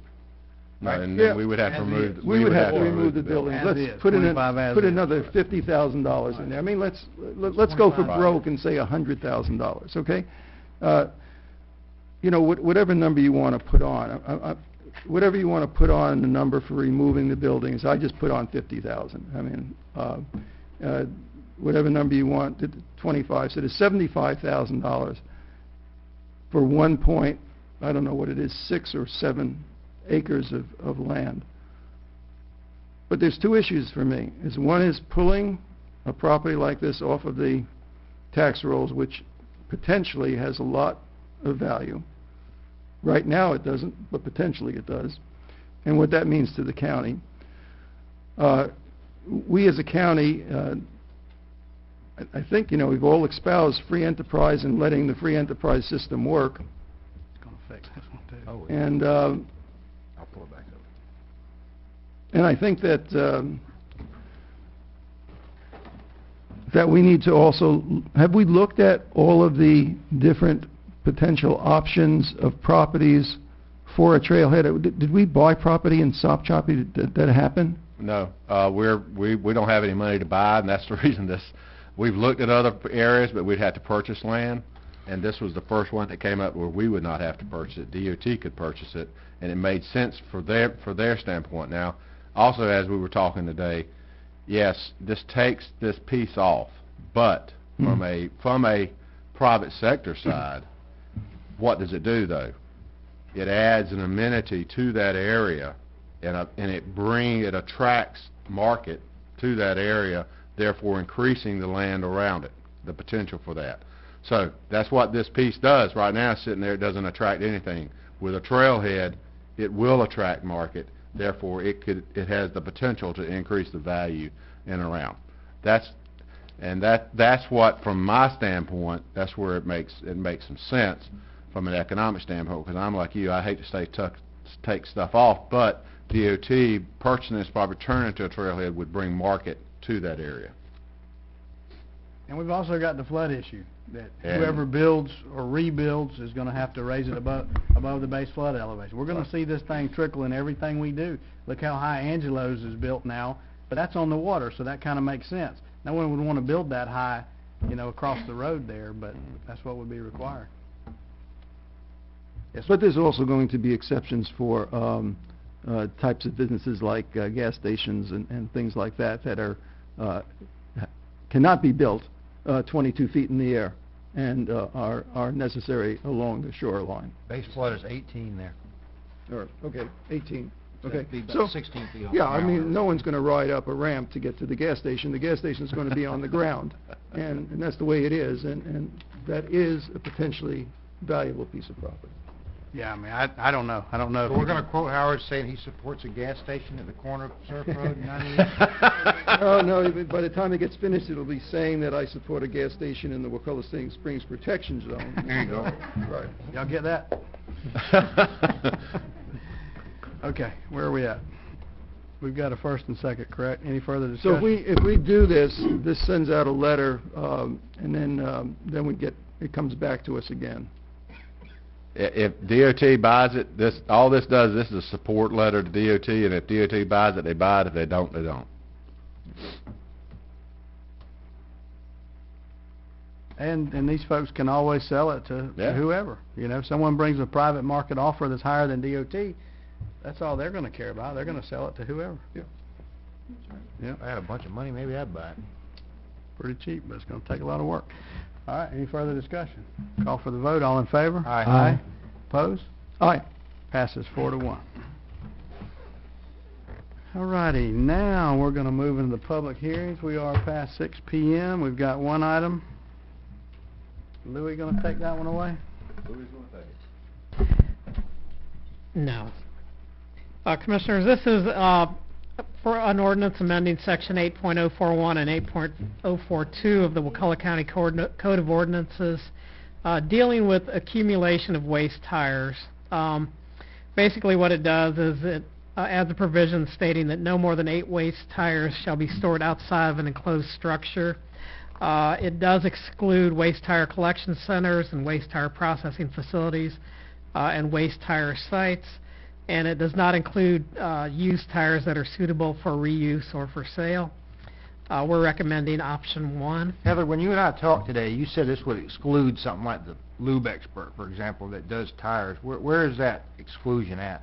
It just says waste tire collection centers, processing facilities, and waste tire sites. Where does it exclude commercial operations that sell tires? It excludes a waste. If you look at the definition of waste tire, it's a tire that has been removed from a motor vehicle and is no longer suitable for use as a vehicle tire. So waste, the statement waste tire site, that would be considered a waste tire site?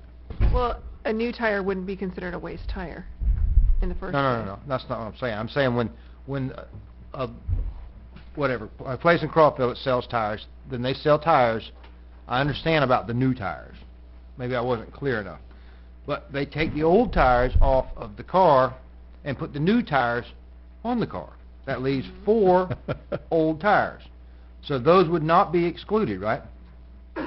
They would be, if they fall into, if you look down into the section, waste tire collection centers, waste tire processing facilities, and waste tire sites, which are defined by statute, and they are probably even, I'm sure there's some sort of licensing they have to go through as well. I'm not personally familiar with what the licensing is, but there's an administrative code statute on it. Last thing I want is to have somebody like Charlie, who runs the lube expert there. He's got 10 tires out in back of his shop, or 15 tires he may have back there, and then somebody comes along, code enforcement says, we're going to cite you because you got more than 8 tires, and he sells tires. And, you know, I don't want to, we know, you know, some people say the sign ordinance punished them, and some people, I don't want unintended consequences. Well, do you want me to, I can look, I know where this, I can pull up the statutory site. I'd like to and give get you the that clarified. definition. If it exempts facilities that sell new tires, then I'm fine with it. I have the same question, though, with Hollis out on Shadeville Highway. We don't want to, this gentleman sells used tires. Well, if the tires are usable, they're excluded. Okay. And all somebody, If they're suitable to put back on a vehicle. if you know Hollis, every one of those tires is usable. Yeah. Well, there's another unintended Randy, there's another unintended consequence that I was concerned about with this too, that I was talking to Heather about earlier. We live in a rural county, you know, and there's property owners, you know, that there's some property owners that they work on their own vehicle or whatever, but they also have tires that are on their own property. No, I agree that it's illegal dumping if you go and dump tires in the forest, or illegal dumping if you dump tires on somebody else's property. But if you've got your own used tires on your own used property, I don't personally have a problem with that, but Like I told I Jared- feel like that could also become an unintended consequence too, that all of a sudden we have property owners who could be cited code enforcement just because they have their own tires on their own property. Real quick before we get to Heather, I hate to confess this, but you know, I grew up in Smith Creek, and we had 2 trailers for hauling bees and trucks. So Dad always had a pile of tires out back just from taking things off. But if you ask him, they're probably all usable too. So that's a way to get around that, isn't it? That they're usable. As it's currently drafted. As long as they're usable? If they could be put back on a vehicle. But then we have to ask We why put we're some weird doing tires this. back on You know, we have to ask why we're doing it. If there's no teeth to it, I have a problem with something that I can't measure and I can't answer why I'm doing it. Why is 7 tires okay and 8 tires is bad? You know, I have a problem. To me, that's With you. an arbitrary number. So I don't know. I'm all for let's do everything we can to stop the dumping, stop the littering, but I don't see the 8 tires as a magic number, and I don't know. To me, there's As the board's aware, this is an item that came from the Code Enforcement Board, not from staff. So I know that the chairman of the Code Enforcement Board is here. You may want to invite him to address it. if you like. The waste tire collection center definition in statute is a site where waste tires are collected from the public. prior to being offered for recycling and where there are fewer than 1,500 tires kept on site any given day. That would probably cover the quick lube then. The lube expert, I'm sorry. Please.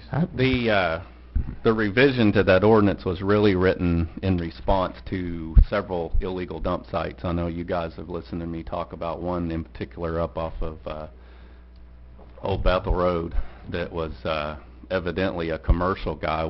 I actually wrote an article that Nicole published in the paper, and it seemed to quit.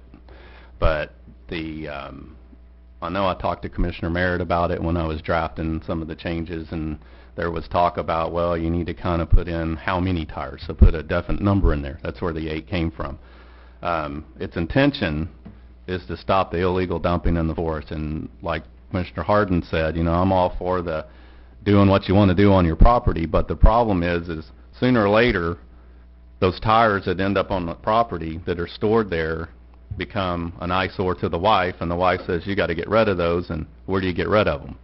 You're going to go pay $10 a tire at the dump, or go take advantage of the 67% of this county that's forest land and just dump them when nobody's looking. That's what I run into a lot. We do an annual forest cleanup, which is coming up the 28th of this month. We pick up 86 to 100 tires every year out of the forest, and they're not ones that we bypassed the year before. They're back out there again. We'll pick up that many this year. So I mean, there has to be a happy medium in there of how do we curb the problem of so many tires ending up in the forest. And you know, I hear you guys. I know Commissioner Thomas, you and I discussed it on the phone several times about revisions as this thing's going along, but you know, where do we draw the line on what's acceptable and what's not? So like Commissioner Merritt's question of what's a waste tire, what's a used tire, what's a new tire? Well, we know what a new tire is. We know what a used tire is. We just define what a waste tire is, but it's like he says, there is a loophole in there. There are people in this world, a tire shot full of buckshot is a good tire to them. They can use it for something. But it also defines it as a tire that's usable for its intended purpose on a motor vehicle.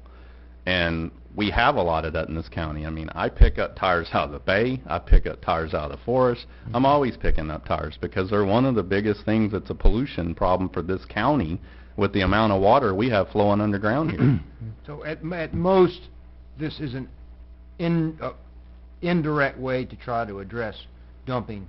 It's not a direct way to try to address it. At most, it's indirect, just by simply keeping people from accumulating a lot of tires. Yes. I don't think we can directly ever Well, there's not tackle even a the motion issue on the of it. floor, so- Well, I just want to reiterate what I said earlier. I fully agree that I agree that it's illegal dumping if someone dumps tires in the forest, or if they're out dumping tires in a waterway. That's illegal dumping. But I'm not against someone having accumulation of their own tires on their own property. And I think the way that it's written right now, it could be an unintended consequence that person who has their own tires on their own property would all of a sudden be in violation When their neighbor gets mad. whenever their neighbor gets mad. We do that right now in the code board. We had a case last March, I think, where it was up off of Woodville Highway. Guy had, I don't know, a couple hundred tires piled on his property. We got a complaint on it. Yeah. And the complaint didn't come to us about the tires. It came to us about he was supposedly running an auto repair facility out of a residential neighborhood, and then the tires happened to be an unintended consequence of that complaint being filed. I mean, it's one of those where they breed mosquitoes, they hold water, and the mosquitoes breed in them. There's all kinds of consequences to tires being piled up somewhere, so where do we draw that line? Can you... And my intention was defining waste tires, because that was where the big problem was, is used tires that you're going to put on your mud bogging truck again, I have no problem with, because most of those guys aren't just going to leave them laying out in a pasture somewhere exposed for the next 50 years until they rot. And then we have the problem of a fire. I don't know if you guys have ever seen a tire fire. You light a pile of tires on fire and it burns until it's done. You don't put it out. There's no putting it out. Don't forget, the health department has teeth in their mosquito control regulations, right? Heather, they can, if somebody's having a tire pile that's breeding mosquitoes, they can go take enforcement action against them. If you move the number to 25, would that, in a residential, that you don't have more than 25 tires on your property in a residential neighborhood? But then you I just end think up it's with bad that for us whole... to send a message that there's this size stack is okay, but this is not. I just think it's hard to enforce. We'll see if anybody's going to make a motion. We ain't got a motion on the floor yet, do we? Not yet. Nope. Is there a motion? Good job. Hearing none, we'll move on. Let's see, that's the last of our planning and zoning items. We are now up to Commissioner agenda items. Commissioner Kessler. Thank you. I have two, the first of which deals with a request to direct staff to develop a policy regarding oversight of volunteers appointed by the BoCC on various boards and committees. There may be some people who may not want this review and oversight and accountability, but I don't think we can afford not to have it. This is to protect our county, and it is to protect the taxpayer from having to pay for potential lawsuits. So trying to not jeopardize the taxpayers' pockets, I think, is a prudent measure.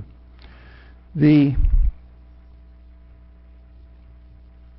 county administrator has the authority to oversee and manage the employees in the various departments of the Board of County Commission. But the authority and oversight and management of the volunteers appointed by the Board rest in the hands of the Board. It's unusual for a problem to arise, but we recently had an event that called this to our attention, and I cannot speak whether the other commissioners were aware of that event at the time that I brought it forward to the county commission, but it seemed like some may not have been aware of it. But how and when the commissioner should be made aware of a problem that might not be known to the commission, but known to the administrator, is one area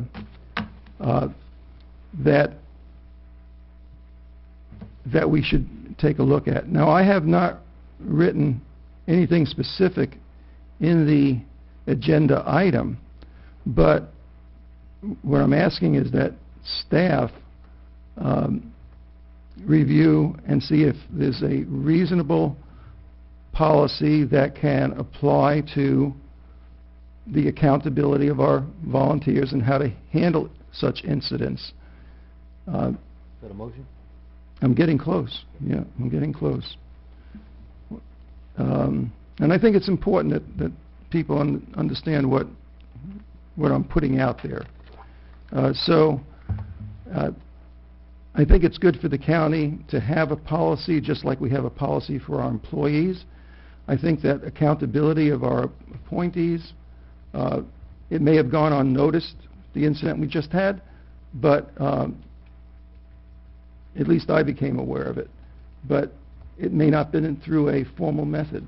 And if other people, staff or whoever, are noticing something that they think is out of line and should be brought to the board's attention, there should be a method that happens. And some accountability, just like we have a policy for our employees. So that's would be the motion to direct staff to establish procedures and policies for oversight of volunteer appointees by the BoCC that serve on the various boards and committees. Second. Thank you. And this is just for, you want David to come up with an idea of in what situation would the board be made aware, and whatever staff feels is a reasonable thing. I'm not giving him any direction. Okay. We have a first and second, one citizen, Steve Cushman. All right. Further discussion? Hearing none, call for the vote. All in favor? Aye. Aye. Opposed? Passes 5-0. Thank you, Mr. Chairman. This agenda item, and I've gone over this with staff, and I understand that now that we have a bonding opportunity for our developers, it's set at 125%, as I understand, and I understand that that's reasonable, and that protects the county. However, there's also the opportunity to do a letter of credit. Okay.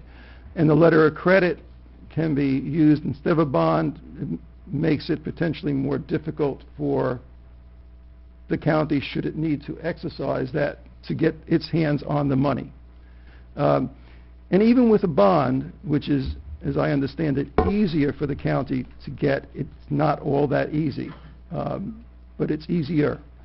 And so what I'm suggesting is that maybe staff could look at this situation, come up with suggestions to tighten up our coding policy that may require, for example, that when 25% or 50% of the infrastructure is in place, that if a developer wanted to exercise that option to bond, they could, rather than the incident we just had. You're being more generous than I would have been. When we talked about it, I suggested we stop bonding altogether. And I'm on that page also, but I'm just leaving it up to staff to come back with recommendations. But I could go with the 80% or whatever. I would think the number should be high, because that way we're sure the person is going to finish the subdivision. And where it gets into a jam, I'll second your motion, by the way. Thank you. Where it gets into the jam is when somebody goes ahead and sells a lot because they got their final plat approval. Their whole motivation to give that man over there their test results for his sewer and water are gone. So I got final plat approval. The county attorney signed my plat. I'll get to you when I get a chance. I don't know how many times I went through that. And if we took out the bonding altogether and step in emergency situations and say you're never going to get final approval until you have everything turned in, that developer is going to be highly motivated to get everything that they asked for. I mean, there's little things like give me your final approval on your DOT driveway permit. They might just blow him off and say, I got final plat approval. I'm not giving you anything. Right? There you go. And I'm perfectly good with that, and that can be addressed, but whatever staff brings back to us, we can add or amend to it if it succeeds. Are you going to leave it up to them to decide, or bring back a couple of options? Yeah, I would like to see the options available. Okay. But I definitely don't like the letter of credit to start with. I much prefer a bond. Yes. And you and I talked about my position on what point to allow bonding. Yep. The only person that really benefits is the developer. Correct. Makes it where they can sell a house quicker, a lot.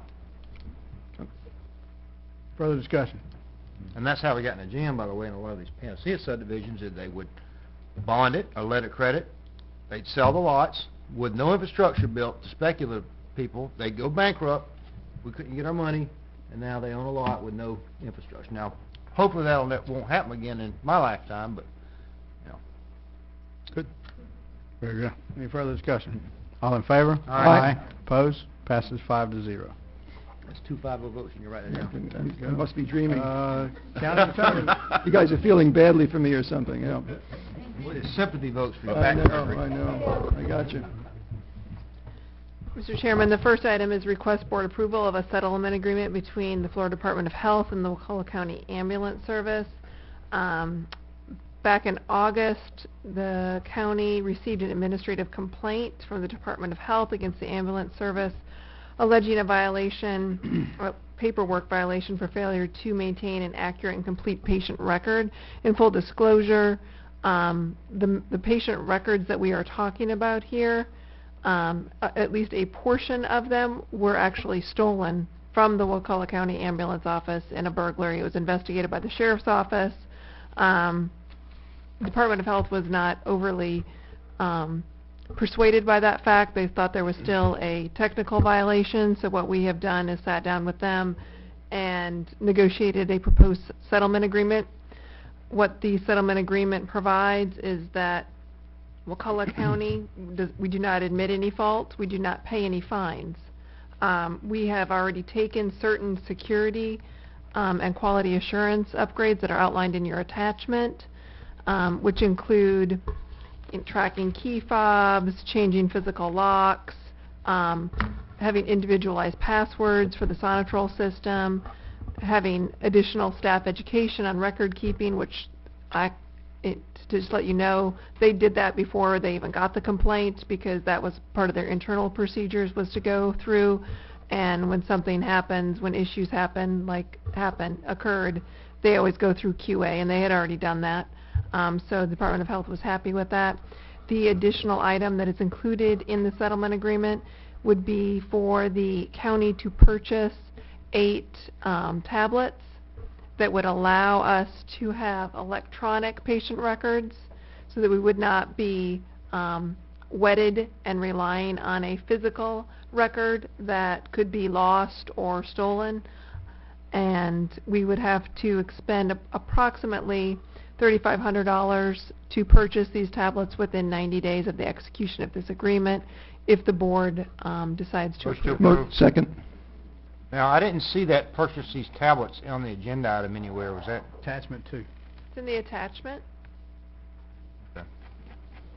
It won't come to you. It's within the manager's purchasing authority, so he can sign off on that under our purchasing policy, but it is listed in the settlement agreement, and then the price is listed in the attachment. It's the last page of that attachment.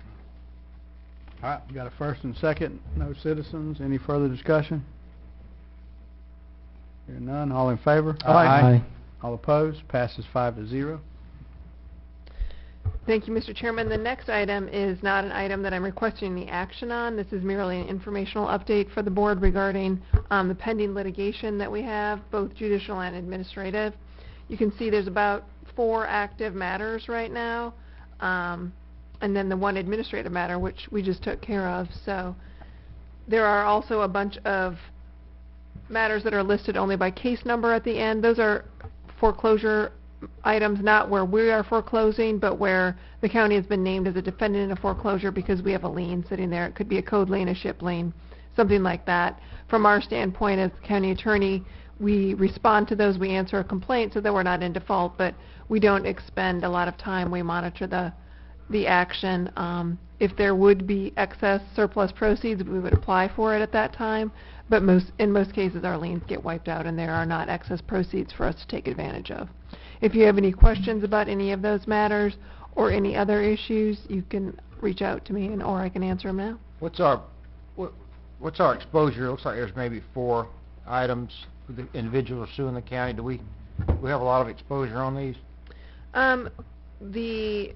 What's our chance of losing or having this Well, your settle? insurance is handling the ones that involve personnel issues, which are the Jamie Bays item, the Elderkin item, and the McMullen item. I know the facts of those cases. If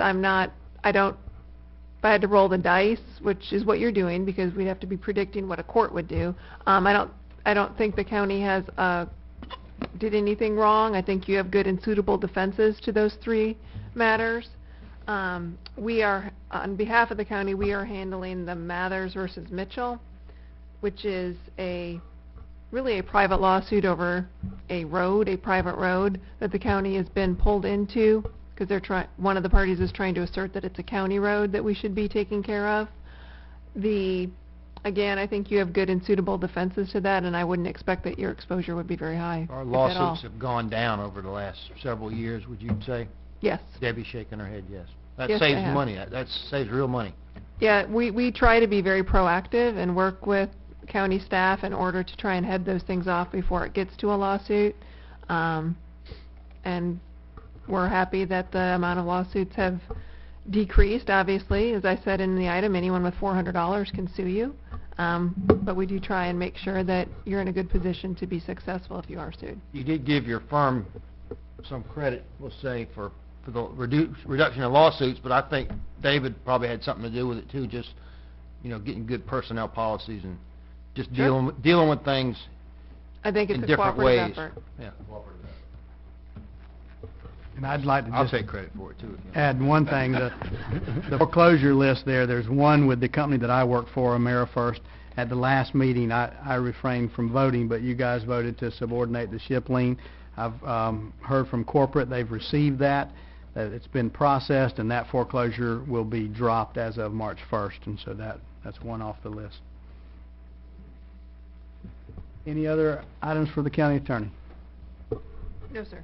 Thank you. County administrator. Yes, sir. A Hutto property, you guys had asked us to clean it up. That has been cleaned up and mowed, and the property is there for use in Panacea. Was there any concrete out there? Septic tank, slabs, patios, anything? Concrete slabs. Cherie's already gone. That's too bad. Yeah. I've already checked with Cherie. We ate lunch there, and everything was good. I think you were there with us. So, Land purchase, Martin Luther King Boulevard, land purchase of the volunteer fire department.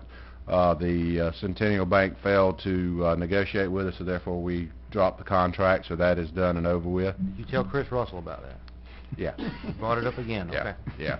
I told him to. Solid waste, fire in 2014 and 15, solid waste and fire hardship applications. This is to the public. We have not received the new HUD income limits. Okay? Our intention, we're getting a lot of inquiries right now at the office about that. Normally we have that by 1st of February. We've been told we'll have it in February. But if we do not, what we'll do is we'll come back on the March 9th meeting and we'll put together an agenda item to ask you guys for board direction on how to proceed, whether to proceed with the existing income limits we have or direction that you guys would like to That go was from there. actually one of my discussion items later was, and if you don't mind, Ralph, I'll go ahead and talk about it now since he brought it up. If you know Sybil Taylor, She hit you've me been with my the- ear about She this. did. And is there a way that we can say that we're just going to use last year's? Because it's not, typically they go up, right? And could we adopt whatever the dollar amount was We've we already had last year? talked to Brad about that. We tried that last year. We tried to talk about that, and I can't remember everything about it, but we'd actually talked that over Brad because Brad brought that forward to us, and there are problems with doing that, and he backed off, and so did we at that point in time. I'd have to get back with you on what that was. If it's not going to make a huge difference, the problem with Sybil is it's kind of hard to understand sometimes. But anyway, I think it was that they wanted it done sooner, so when people come in to pay their taxes or do their homes, whatever they're going to do, that they can go ahead and find out it, or pay it or whatever it is, apply for it. This is for next fiscal year. So they wouldn't be paying taxes. Well, they come in and file like homestead exemption before March 1st, right? I think that's what it is they're coming in anyway, let's get them all at one time. And normally that would be good, but if we don't have the data, we don't Well, have we it. could use- Unless we run a year behind. Yeah, exactly. If we ran a year behind, we could adopt it in January, and then... But when you adopt these assessments, it's to fund your budget that begins I understand. in October, but they may not even own the property then. So using old No, we're saying use application. last year's HUD number. last year's The HUD. income limit, which Okay. I don't think it probably goes up by CPI or something. It doesn't go up by... So I don't know. that change of $50 or $100 a year in income, we may lose one person that we otherwise would have... So I don't think it's going to be a budgetary impact hardly at all, to be honest with you. We'll look into it. See, like I say, we looked at a lot of different ways of streamlining it, and making it easier for the public. And we talked that over with Brad. In fact, Jessica and Brad and I, we had many conversations about it, and there was too many different things going on that we just couldn't get together. The sooner we can get that number out, I think the Yes. better. Like Ralph said, they come in to apply for widow or whatever, shut-ins, they could go ahead and do that while they're there. Like I say, if we do not have those hardship numbers, the income limits, prior to the March 9th meeting, then we'll bring the agenda item to you guys and what you want to do. Let's figure out a way to do it different going forward, too, though. Right. The other thing is the purchasing policy. We're revamping the purchasing policy to update it. We'll be bringing that forward to you guys in the next 4 weeks. Hopefully in 2 weeks I'll have our draft, what we'd like to have forwarded. We'll forward that to you guys so that you'll have plenty of time to look at it, ask questions, so that we're not just dropping on it, because it's a pretty big document, and you need to understand it. Are you taking out the requirement that the chairman signs all these purchases that have been approved by the board? We're clarifying a whole bunch of stuff, and we're modernizing. It hasn't been updated for quite a few years, so we're updating the quite a few limits on there, as well as we're putting some other restrictions in on how approvals, etc., and trying to update it and modernize it. We're going to have cookies again at the board meeting? Cookies. Remember, Jessica, that got shut down for purchasing? We Uh, used to have Meyer Jean's cookies at every We have board an meeting. ordinance, we can't purchase those. We have an ordinance. We actually got an ordinance on no cookies. But you could purchase Girl Scout cookies. We've Oh already my done that. goodness, here All we of go. them. And guess who has some for sale? Not buying any more. Also, the Azalea Park, the construction layouts are almost complete.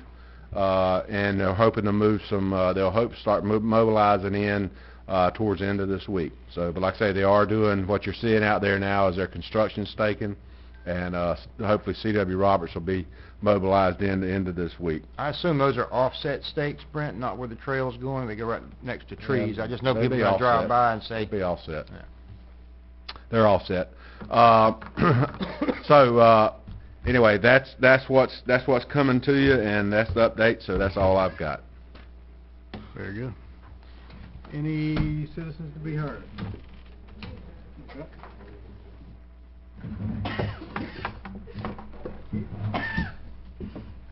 Larry Roberts.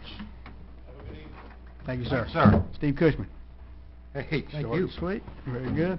We'll go into commissioner discussion items. Commissioner Harden, you want to? I don't have anything.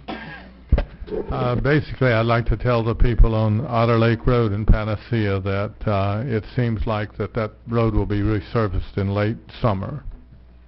And I want to re-emphasize that before they tear the building down at the Marine Center, at the Maritime Center, I will be tied to it. You'll be a piling hugger, not a tree hugger. Yes, I'll be a piling. They can tie me to the pilings. You can stay on the pilings. We wouldn't be taking those down.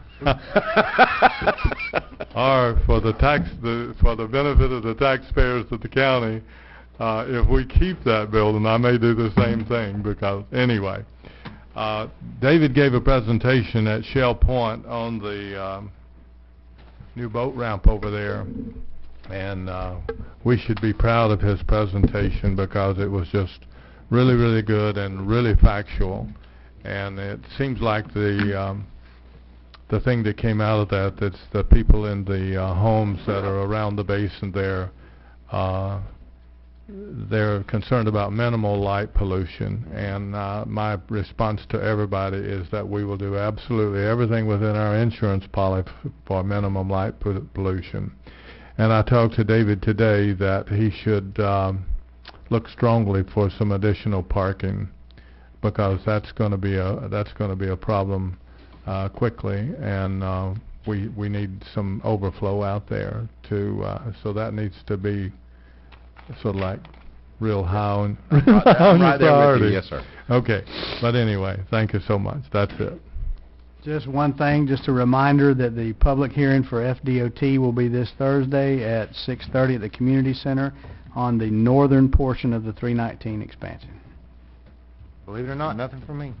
Howard? No, I'm good. Motion. Wow. Adjourn. We are adjourned. Need to put this meeting on the calendar. Very good.